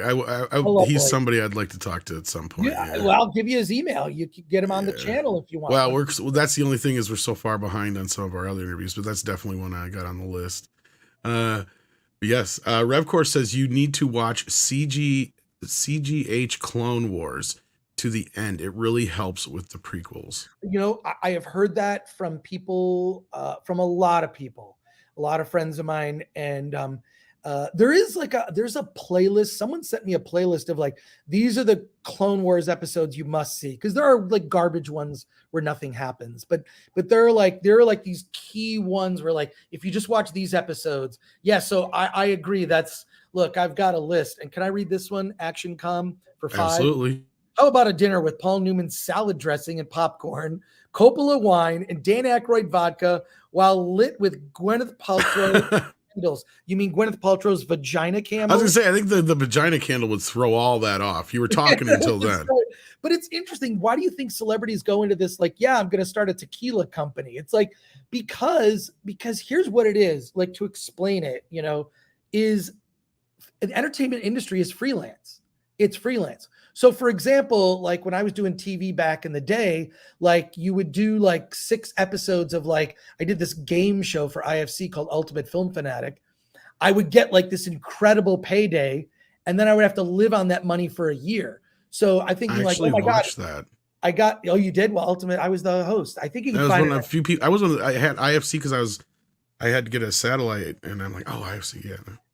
Well, in any case, that's where I saw you on G4 for the first time too. That's so funny. But like, this is why like I'll have friends of mine that are actors that have been around for a while, and then actors that are new. And the actors that are new, like, I just bought a car. I just got this hugely expensive apartment. And then it's like, you're paid like 30 grand an episode, but you're only in like 3 episodes, and then you got to live on that money for a year, and you may not ever work. So even celebrities that reach a certain level and have name recognition, like the ones you mentioned, Coppola, Paltrow, all that, it's like, look, they're, it's kind of like when you're in sports, right? The money's not so much in playing sports. I mean, it is. You make good money, but afterwards, when you're done, it's in all the promotions, and because like a lot of the sports stars have made more money off of selling things after the fact than they ever did when they were working, at the time. So like, yeah, it's in promotion, it's in other things. And that's where they always tell you, like, the money in Star Wars wasn't from the movies. George made all the money off selling plastic. Exactly. So he made billions off of selling plastic. He's smart. He's smart because he realizes movies is not where the money is. And I had the last manager I had back in the day, and I realized I fucking hate because they never understood like what I do and whatnot. And I just have, if I need one, I get a lawyer, right? That's all I need is a lawyer. That's all I need is Mexican Iron Man to help me out. Shout out to Mexican Iron Man. But you know what I mean? Like, it's you have to have some sort of side hustle, which is why, like, look, I still do Film Threat. Film Threat is a website I own. It's, we talk about indie film. We sell advertising, right? So we make money on the website and whatnot. And sort of like Film Threat is a side gig. YouTube is a side gig for me. And then also like making movies is like, well, I hope this movie I'm coming out with makes money because I can't, it's tough. It's tough. So even you see people at the top of their game, like coming up with some sort of side hustle, unless you're at only a very small percentage of people at the top in entertainment actually make a decent living where they can afford to just do acting or whatnot. It's really about being prolific and having a constant output or constant like queuing up, this is why celebrities also do bad movies a lot of times, right? Like, so there you go.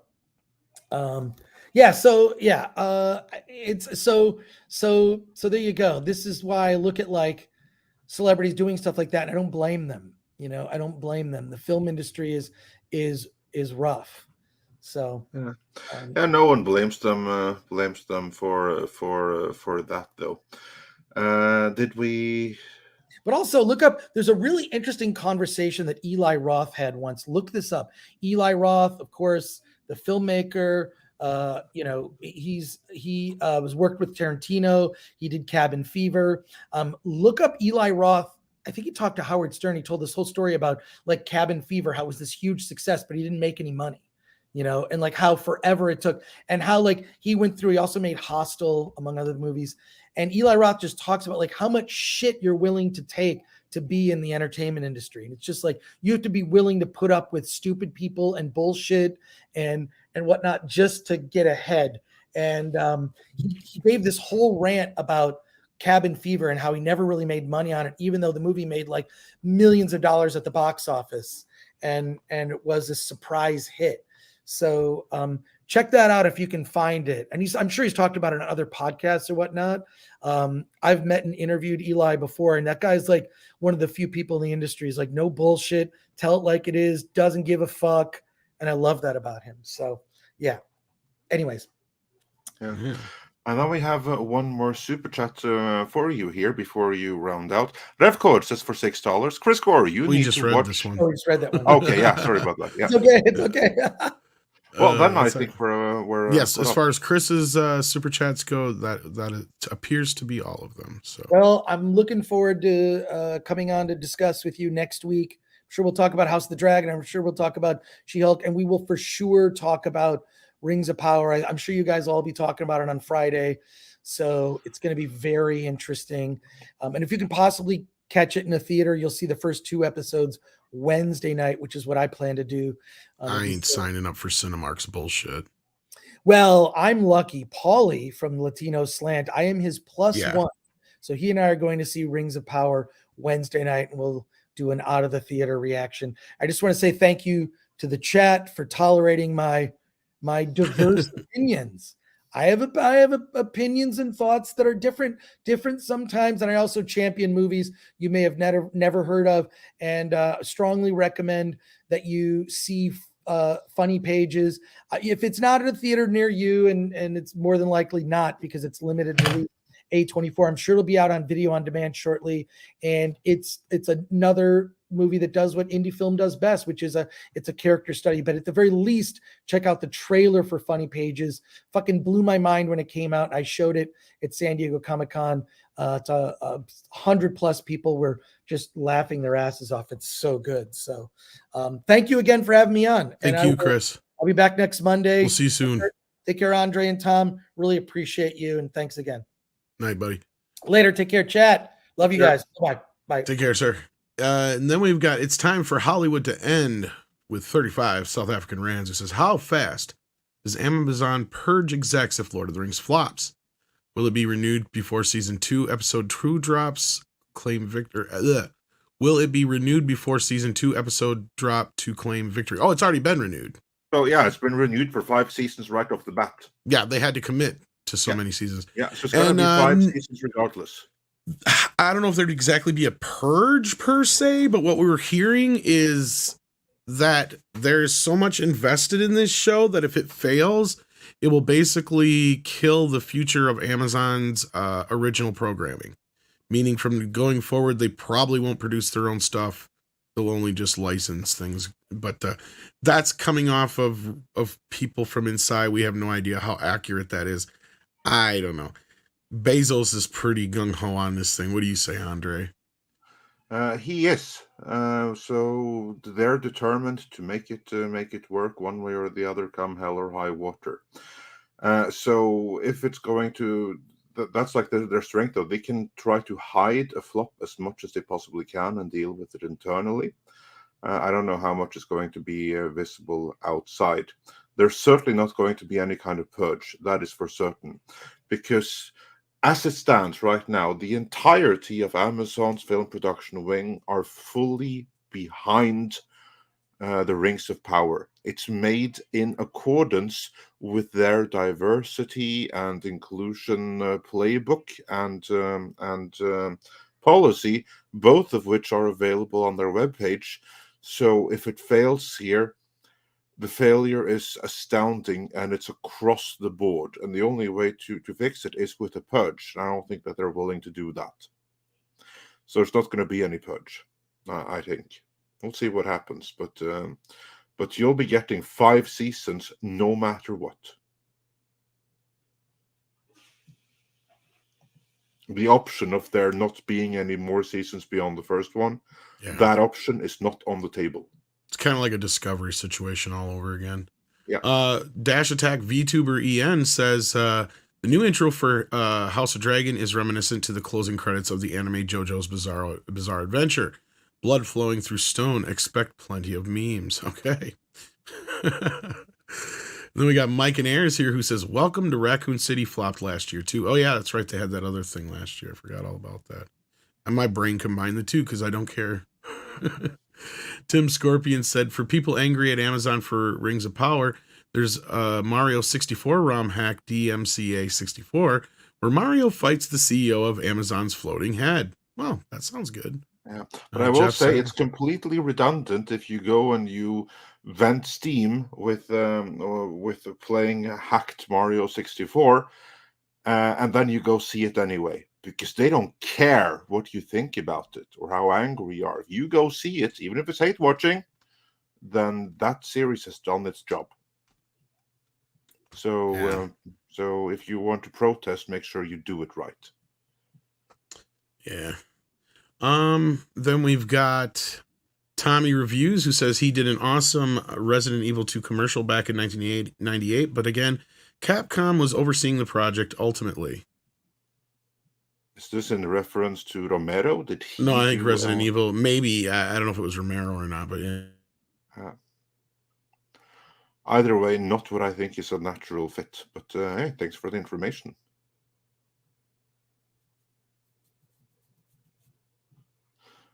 And then moving on from there, we have Shanatsky, who says Alice, the original Rey, outdid the OG characters. Okay.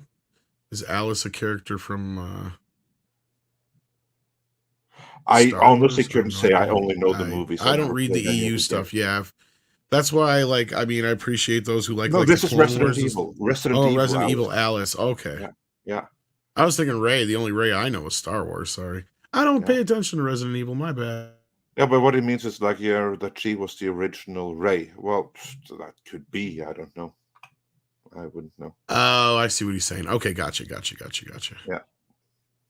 Yeah, that could very well be. The Lord Akira. Akira. Blah, blah. Lord Akira became a member. Thank you so much for that. I can't speak today. And then we had another member chat. Speaking of members, Eric Room Madsen, who's been a member for 15 months. Let me see here. I know we can bring it up on screen, I believe. There it is. Says the 30 minutes format needs to be detrimental to the She-Hulk show. Very little happened in episode 2. Yeah, considering I think the first episode was a little over 30 minutes with all the credits and crap. That second episode barely felt like a blip. It was not even 20 some minutes with, I don't even think it was 20 minutes with all the extra crap added to it. Again, I'm under the impression, like most are, these are, like Andre said time and time again, a lot of these shows are just 2-hour movies stretched into 6-hour series, basically. Exactly. And what that's going to do is cause all kinds of problems with the pacing. And what was the other one I was complaining about the pacing of and how it seemed like it was cut up? I think it was... there's so many things. I know. That's the thing. I can't remember which one now, but it felt the same way, like it had been... Because I can't remember which one it was, but it had been meant for 8 episodes or 6 episodes, and they split it up into 8 instead. And I'm like, yeah, you can tell because the points where they're splitting it up don't feel right compared to what normally you would have for a show. But I can't remember which one it was now. And Andre's right. It's probably multiple ones at this point. But no, I think that the 30-minute format is one of the least of their issues at this point. But I can't argue with that because, yeah, they have no real limit on these. There's no reason they can't make these some fat episodes. Yeah, no, they can. It only goes to show like how it's 9 episodes, and they're divided into 30 episodes. You know what that tells me? There's no more screen time here than in a 6-episode series of like 45 to 50-minute episodes. Right. They just split it up for longer. Yeah, that's what I'm thinking too. You're dealing with the exact same thing. You're probably going to be dealing with a story that could and should have been told in a 2-hour movie that's just stretched out. Yeah, people are saying it was WandaVision. Yeah, that's probably it.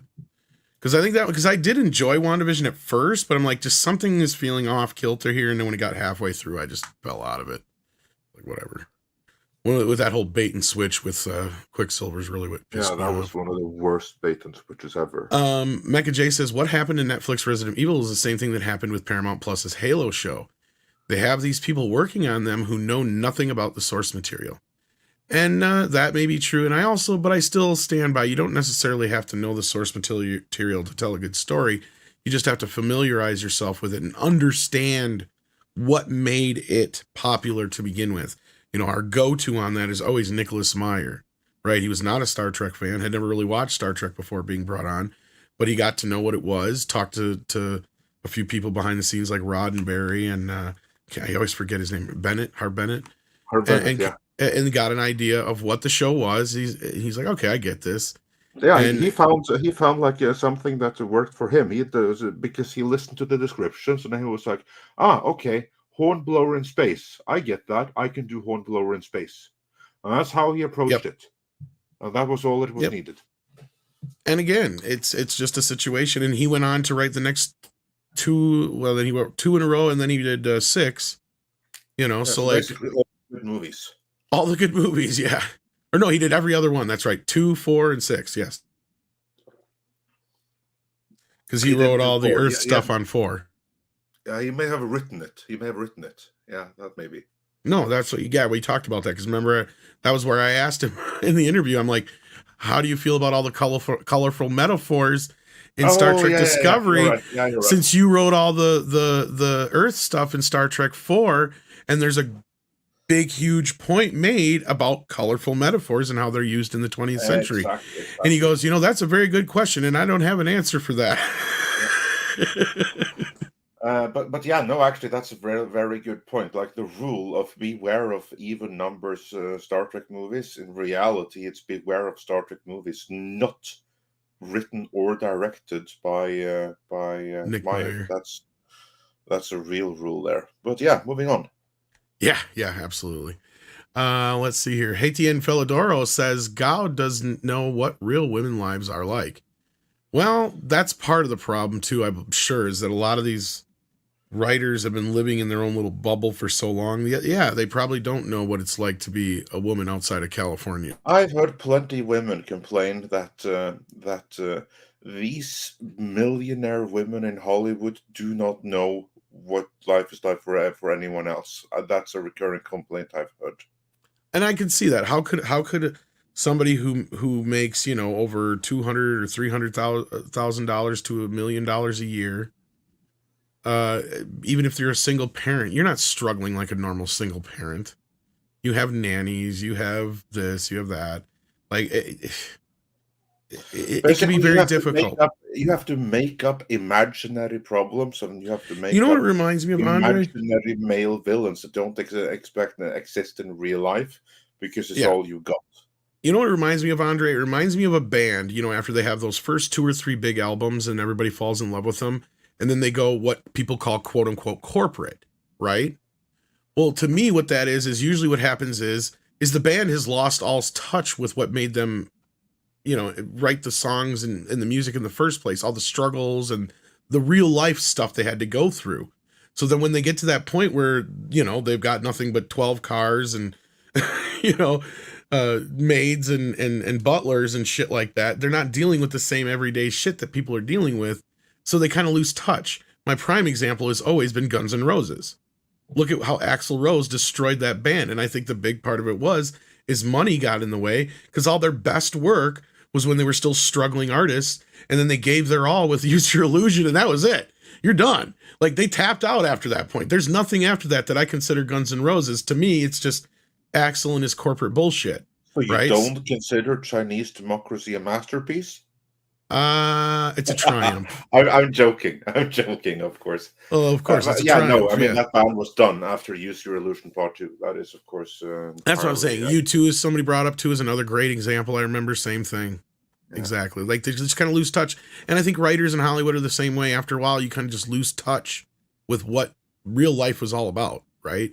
The day in, day out struggles that you normally have to deal with. After you've been separated for sufficiently many years, where you no longer have to deal with it, where everything is smooth sailing, and your problems become imaginary problems and luxury problems. Yeah, obviously. Luxury problems. I like that. Yeah.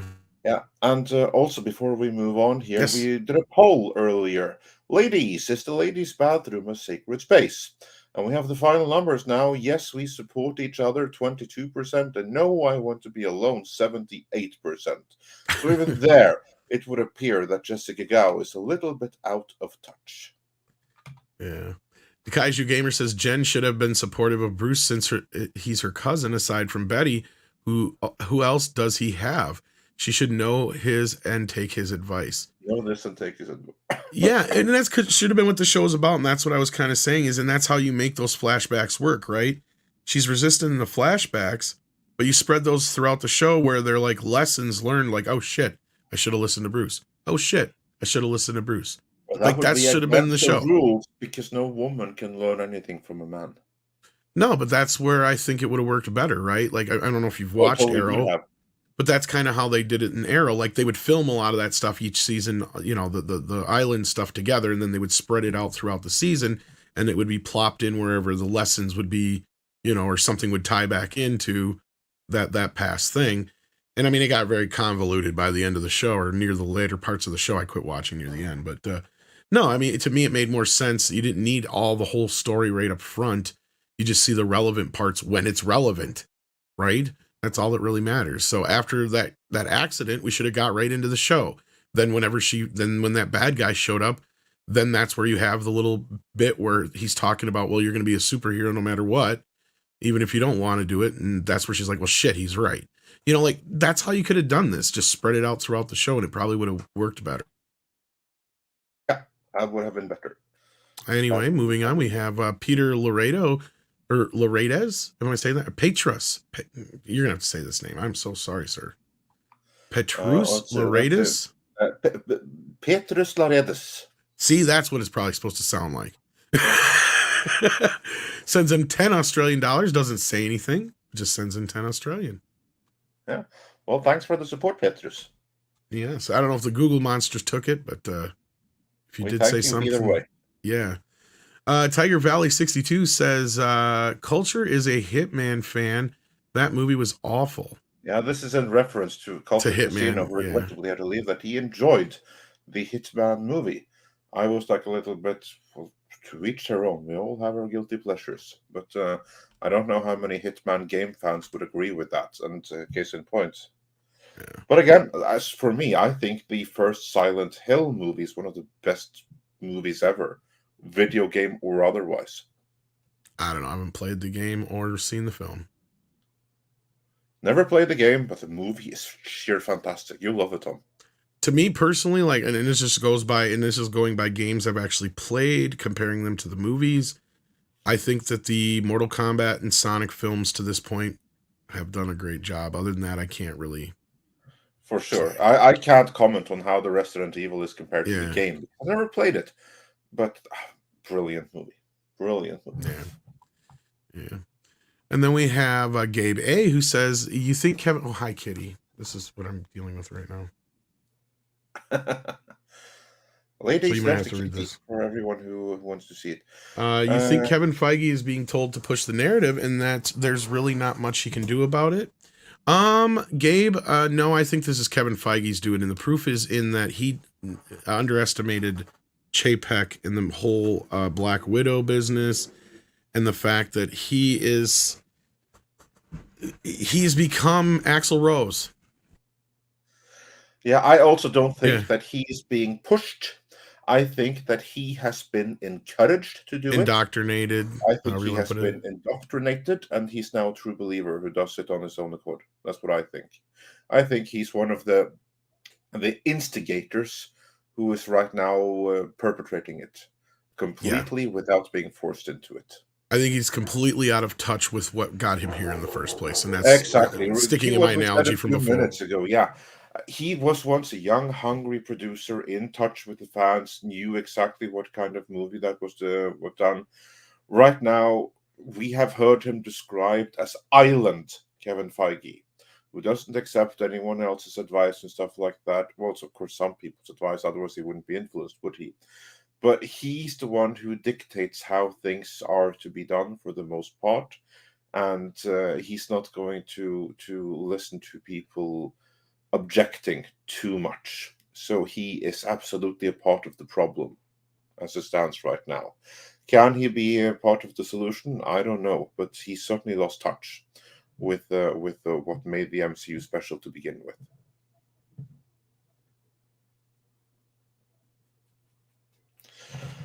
Sorry, I was muted because Sadie was barking at the mailman.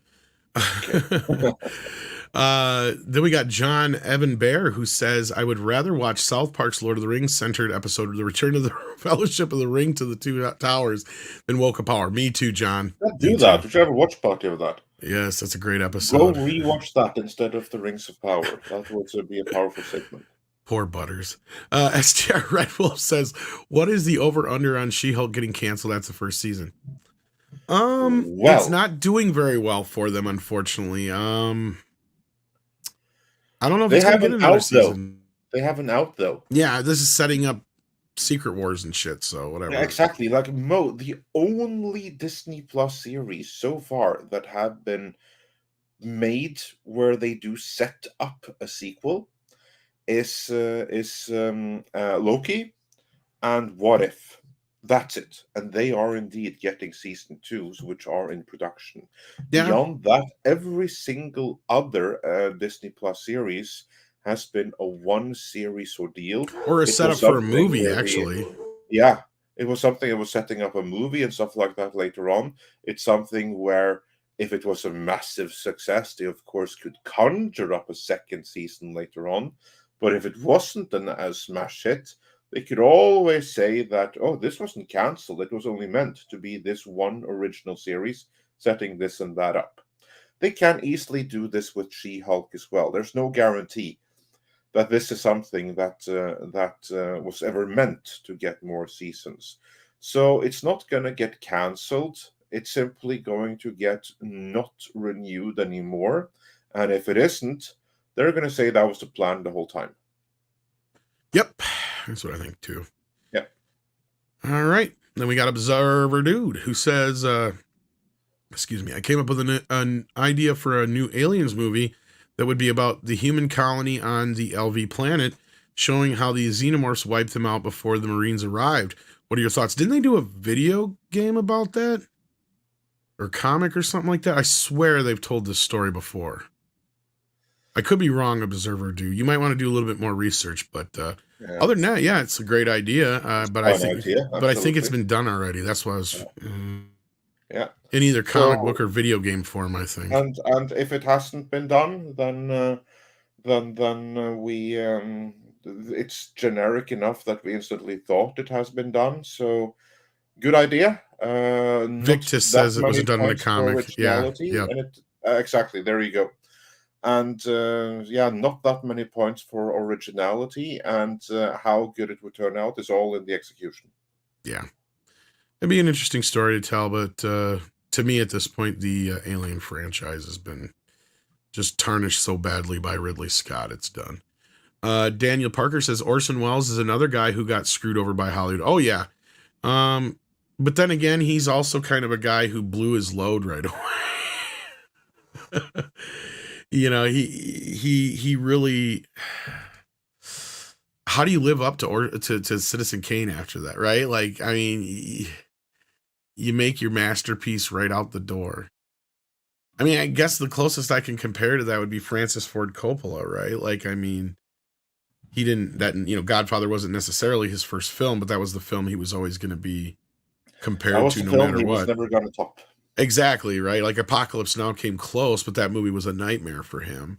Yeah. Orson Welles, yeah, he deserved better. I will agree with you there, but I feel like he put himself in a lot of the positions he wound up in too.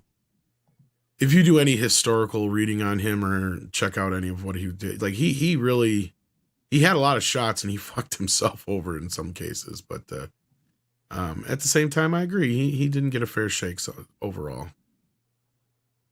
Yeah. But moving on, we got Maverick Christian who says, anyone read fans question the logic and justice behind how differently Hollywood has treated Will Smith and Ezra Miller? Personally, I was just glad I was only noticing this.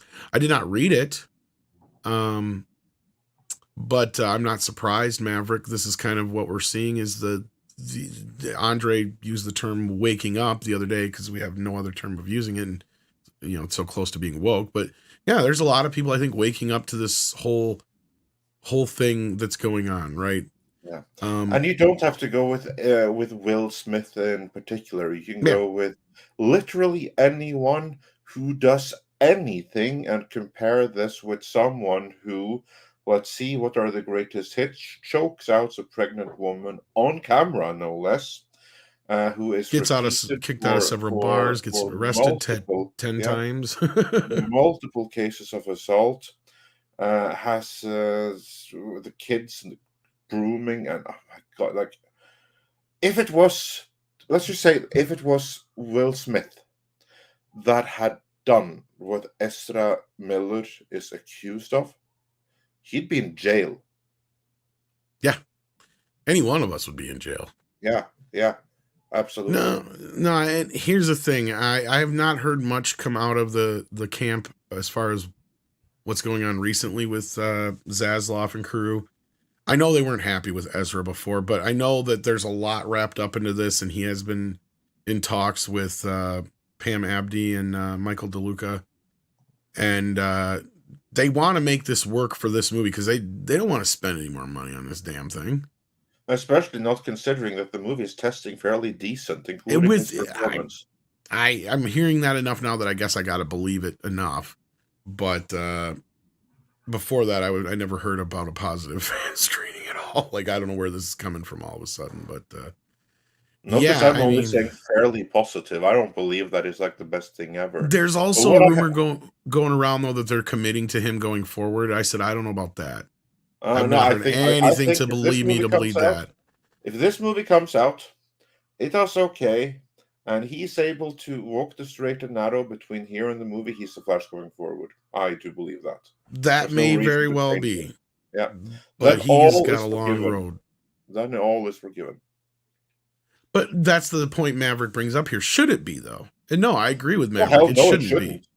No. I don't. And that was your original point anyways. I don't care what he's done to this point. Yeah, he deserves a second chance on life, but he doesn't deserve a second chance on the Flash.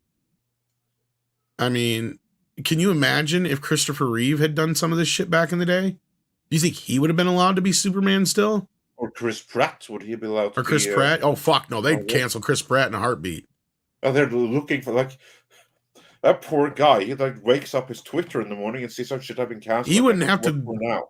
He wouldn't have to choke a bitch that's pregnant. He'd just have to look at her funny and they'd fucking try and cancel him. Yeah. Christ. No, like, this is... I agree with you, Maverick. It's a real shitty situation, and I think that a lot of people will still protest the movie if he's in it, period.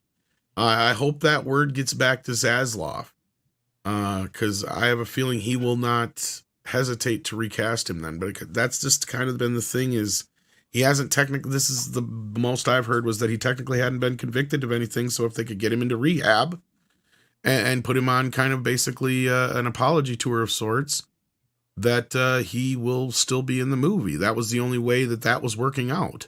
And when I was told this, though, he was still being resistant.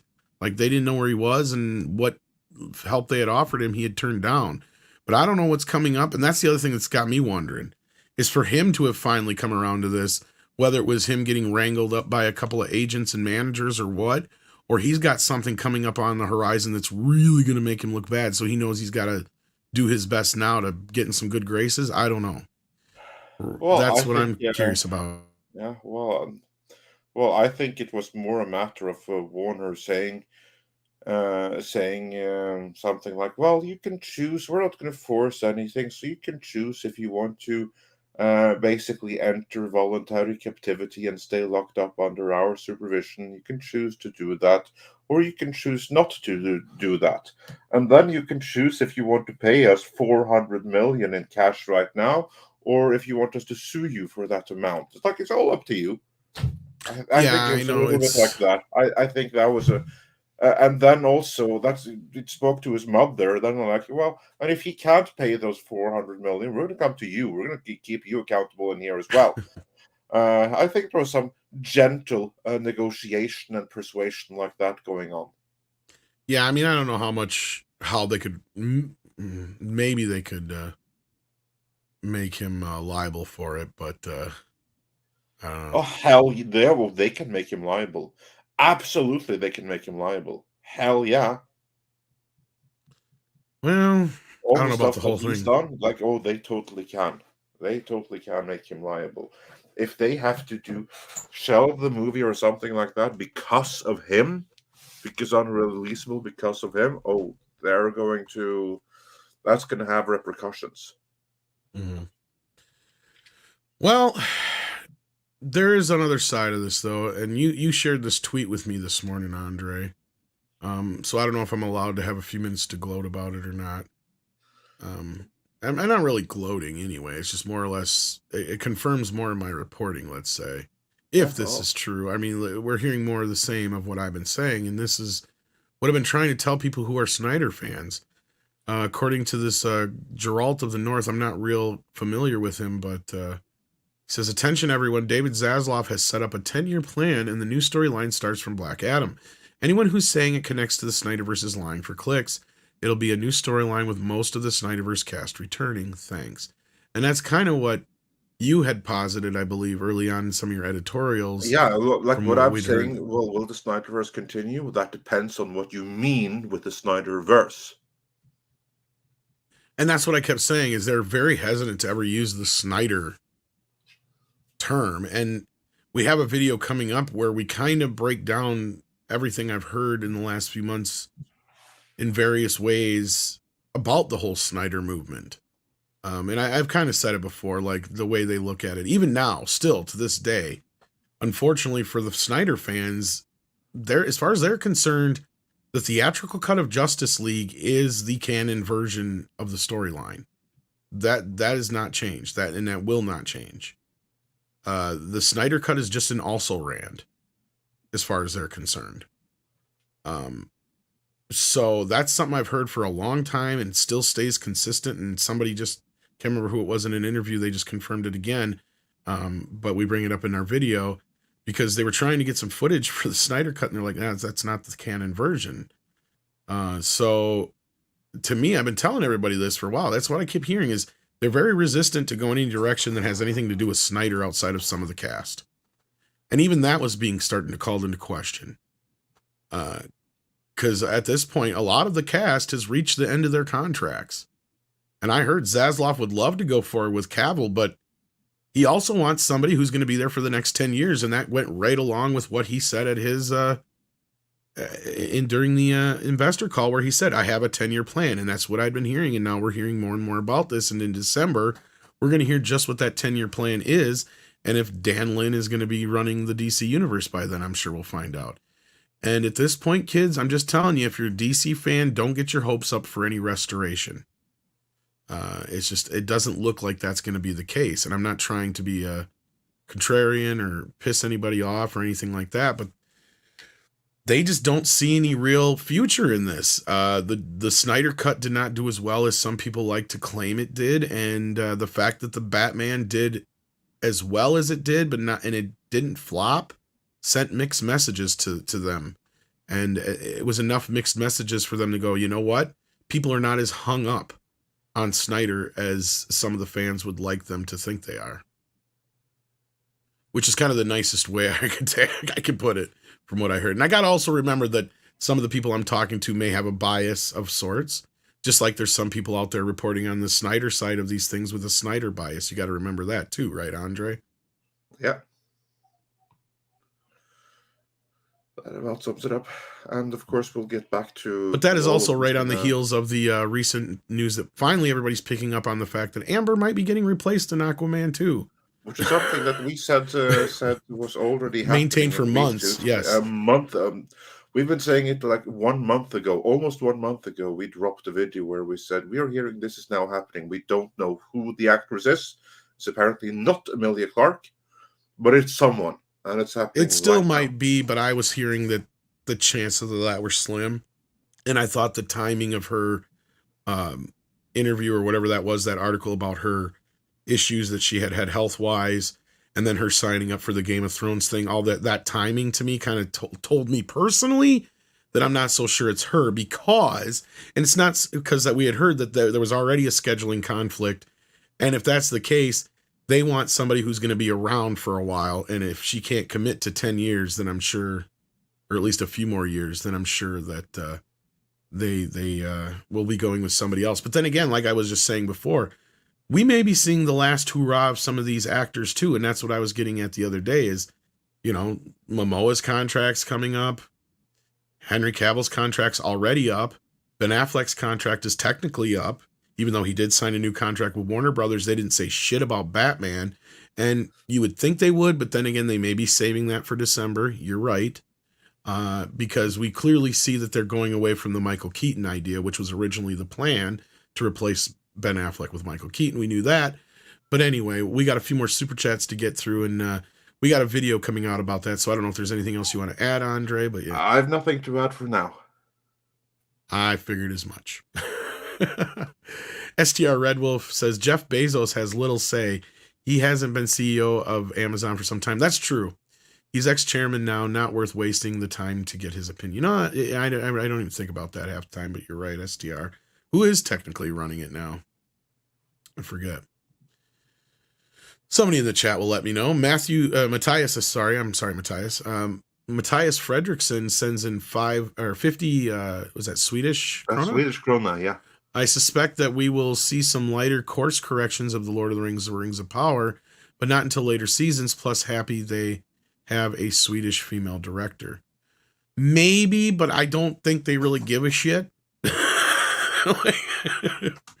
Or if they do make some kind of corrections, it's going to be in the wrong direction, wrong way, because that is the bad robot way. Yeah.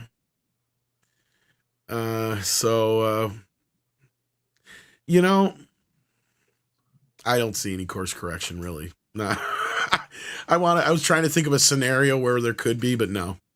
And the reason I say this is I'm pretty much convinced that Amazon and Disney are going to be the two last ones to make a turn. And Disney is going to go a little bit sooner just because Chapek is trying.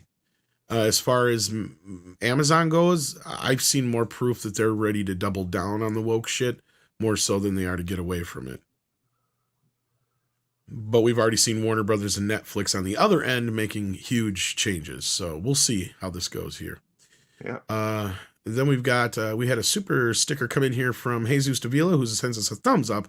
Thank you, Jesus. We appreciate that. And then we got this one from Matthias already. And then we've got Horseradish Power, who says Silent Hill 2006 is visually and atmospherically perfect. Yes. The story and everything else is an abomination. Revelations is more faithful effort. That could be. Never having played the game, I couldn't tell you. I was going to say, I bet you never played the game, did you? No, never. And that's sometimes where it can be that way.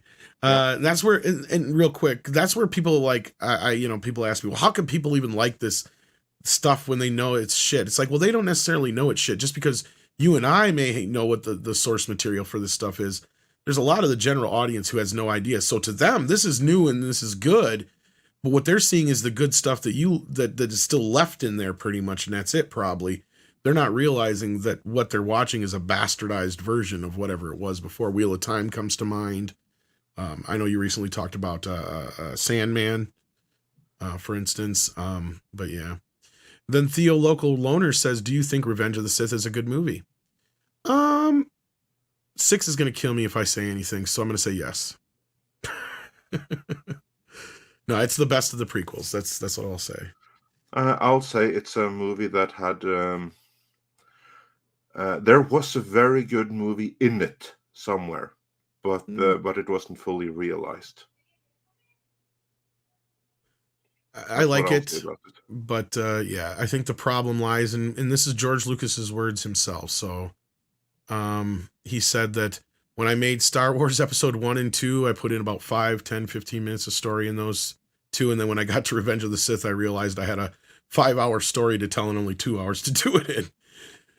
So that's kind of what the movie feels like. It feels like there's a lot happening in those 2 hours, and it really would have benefited. I feel like there should have been a lot of this in Episode 2.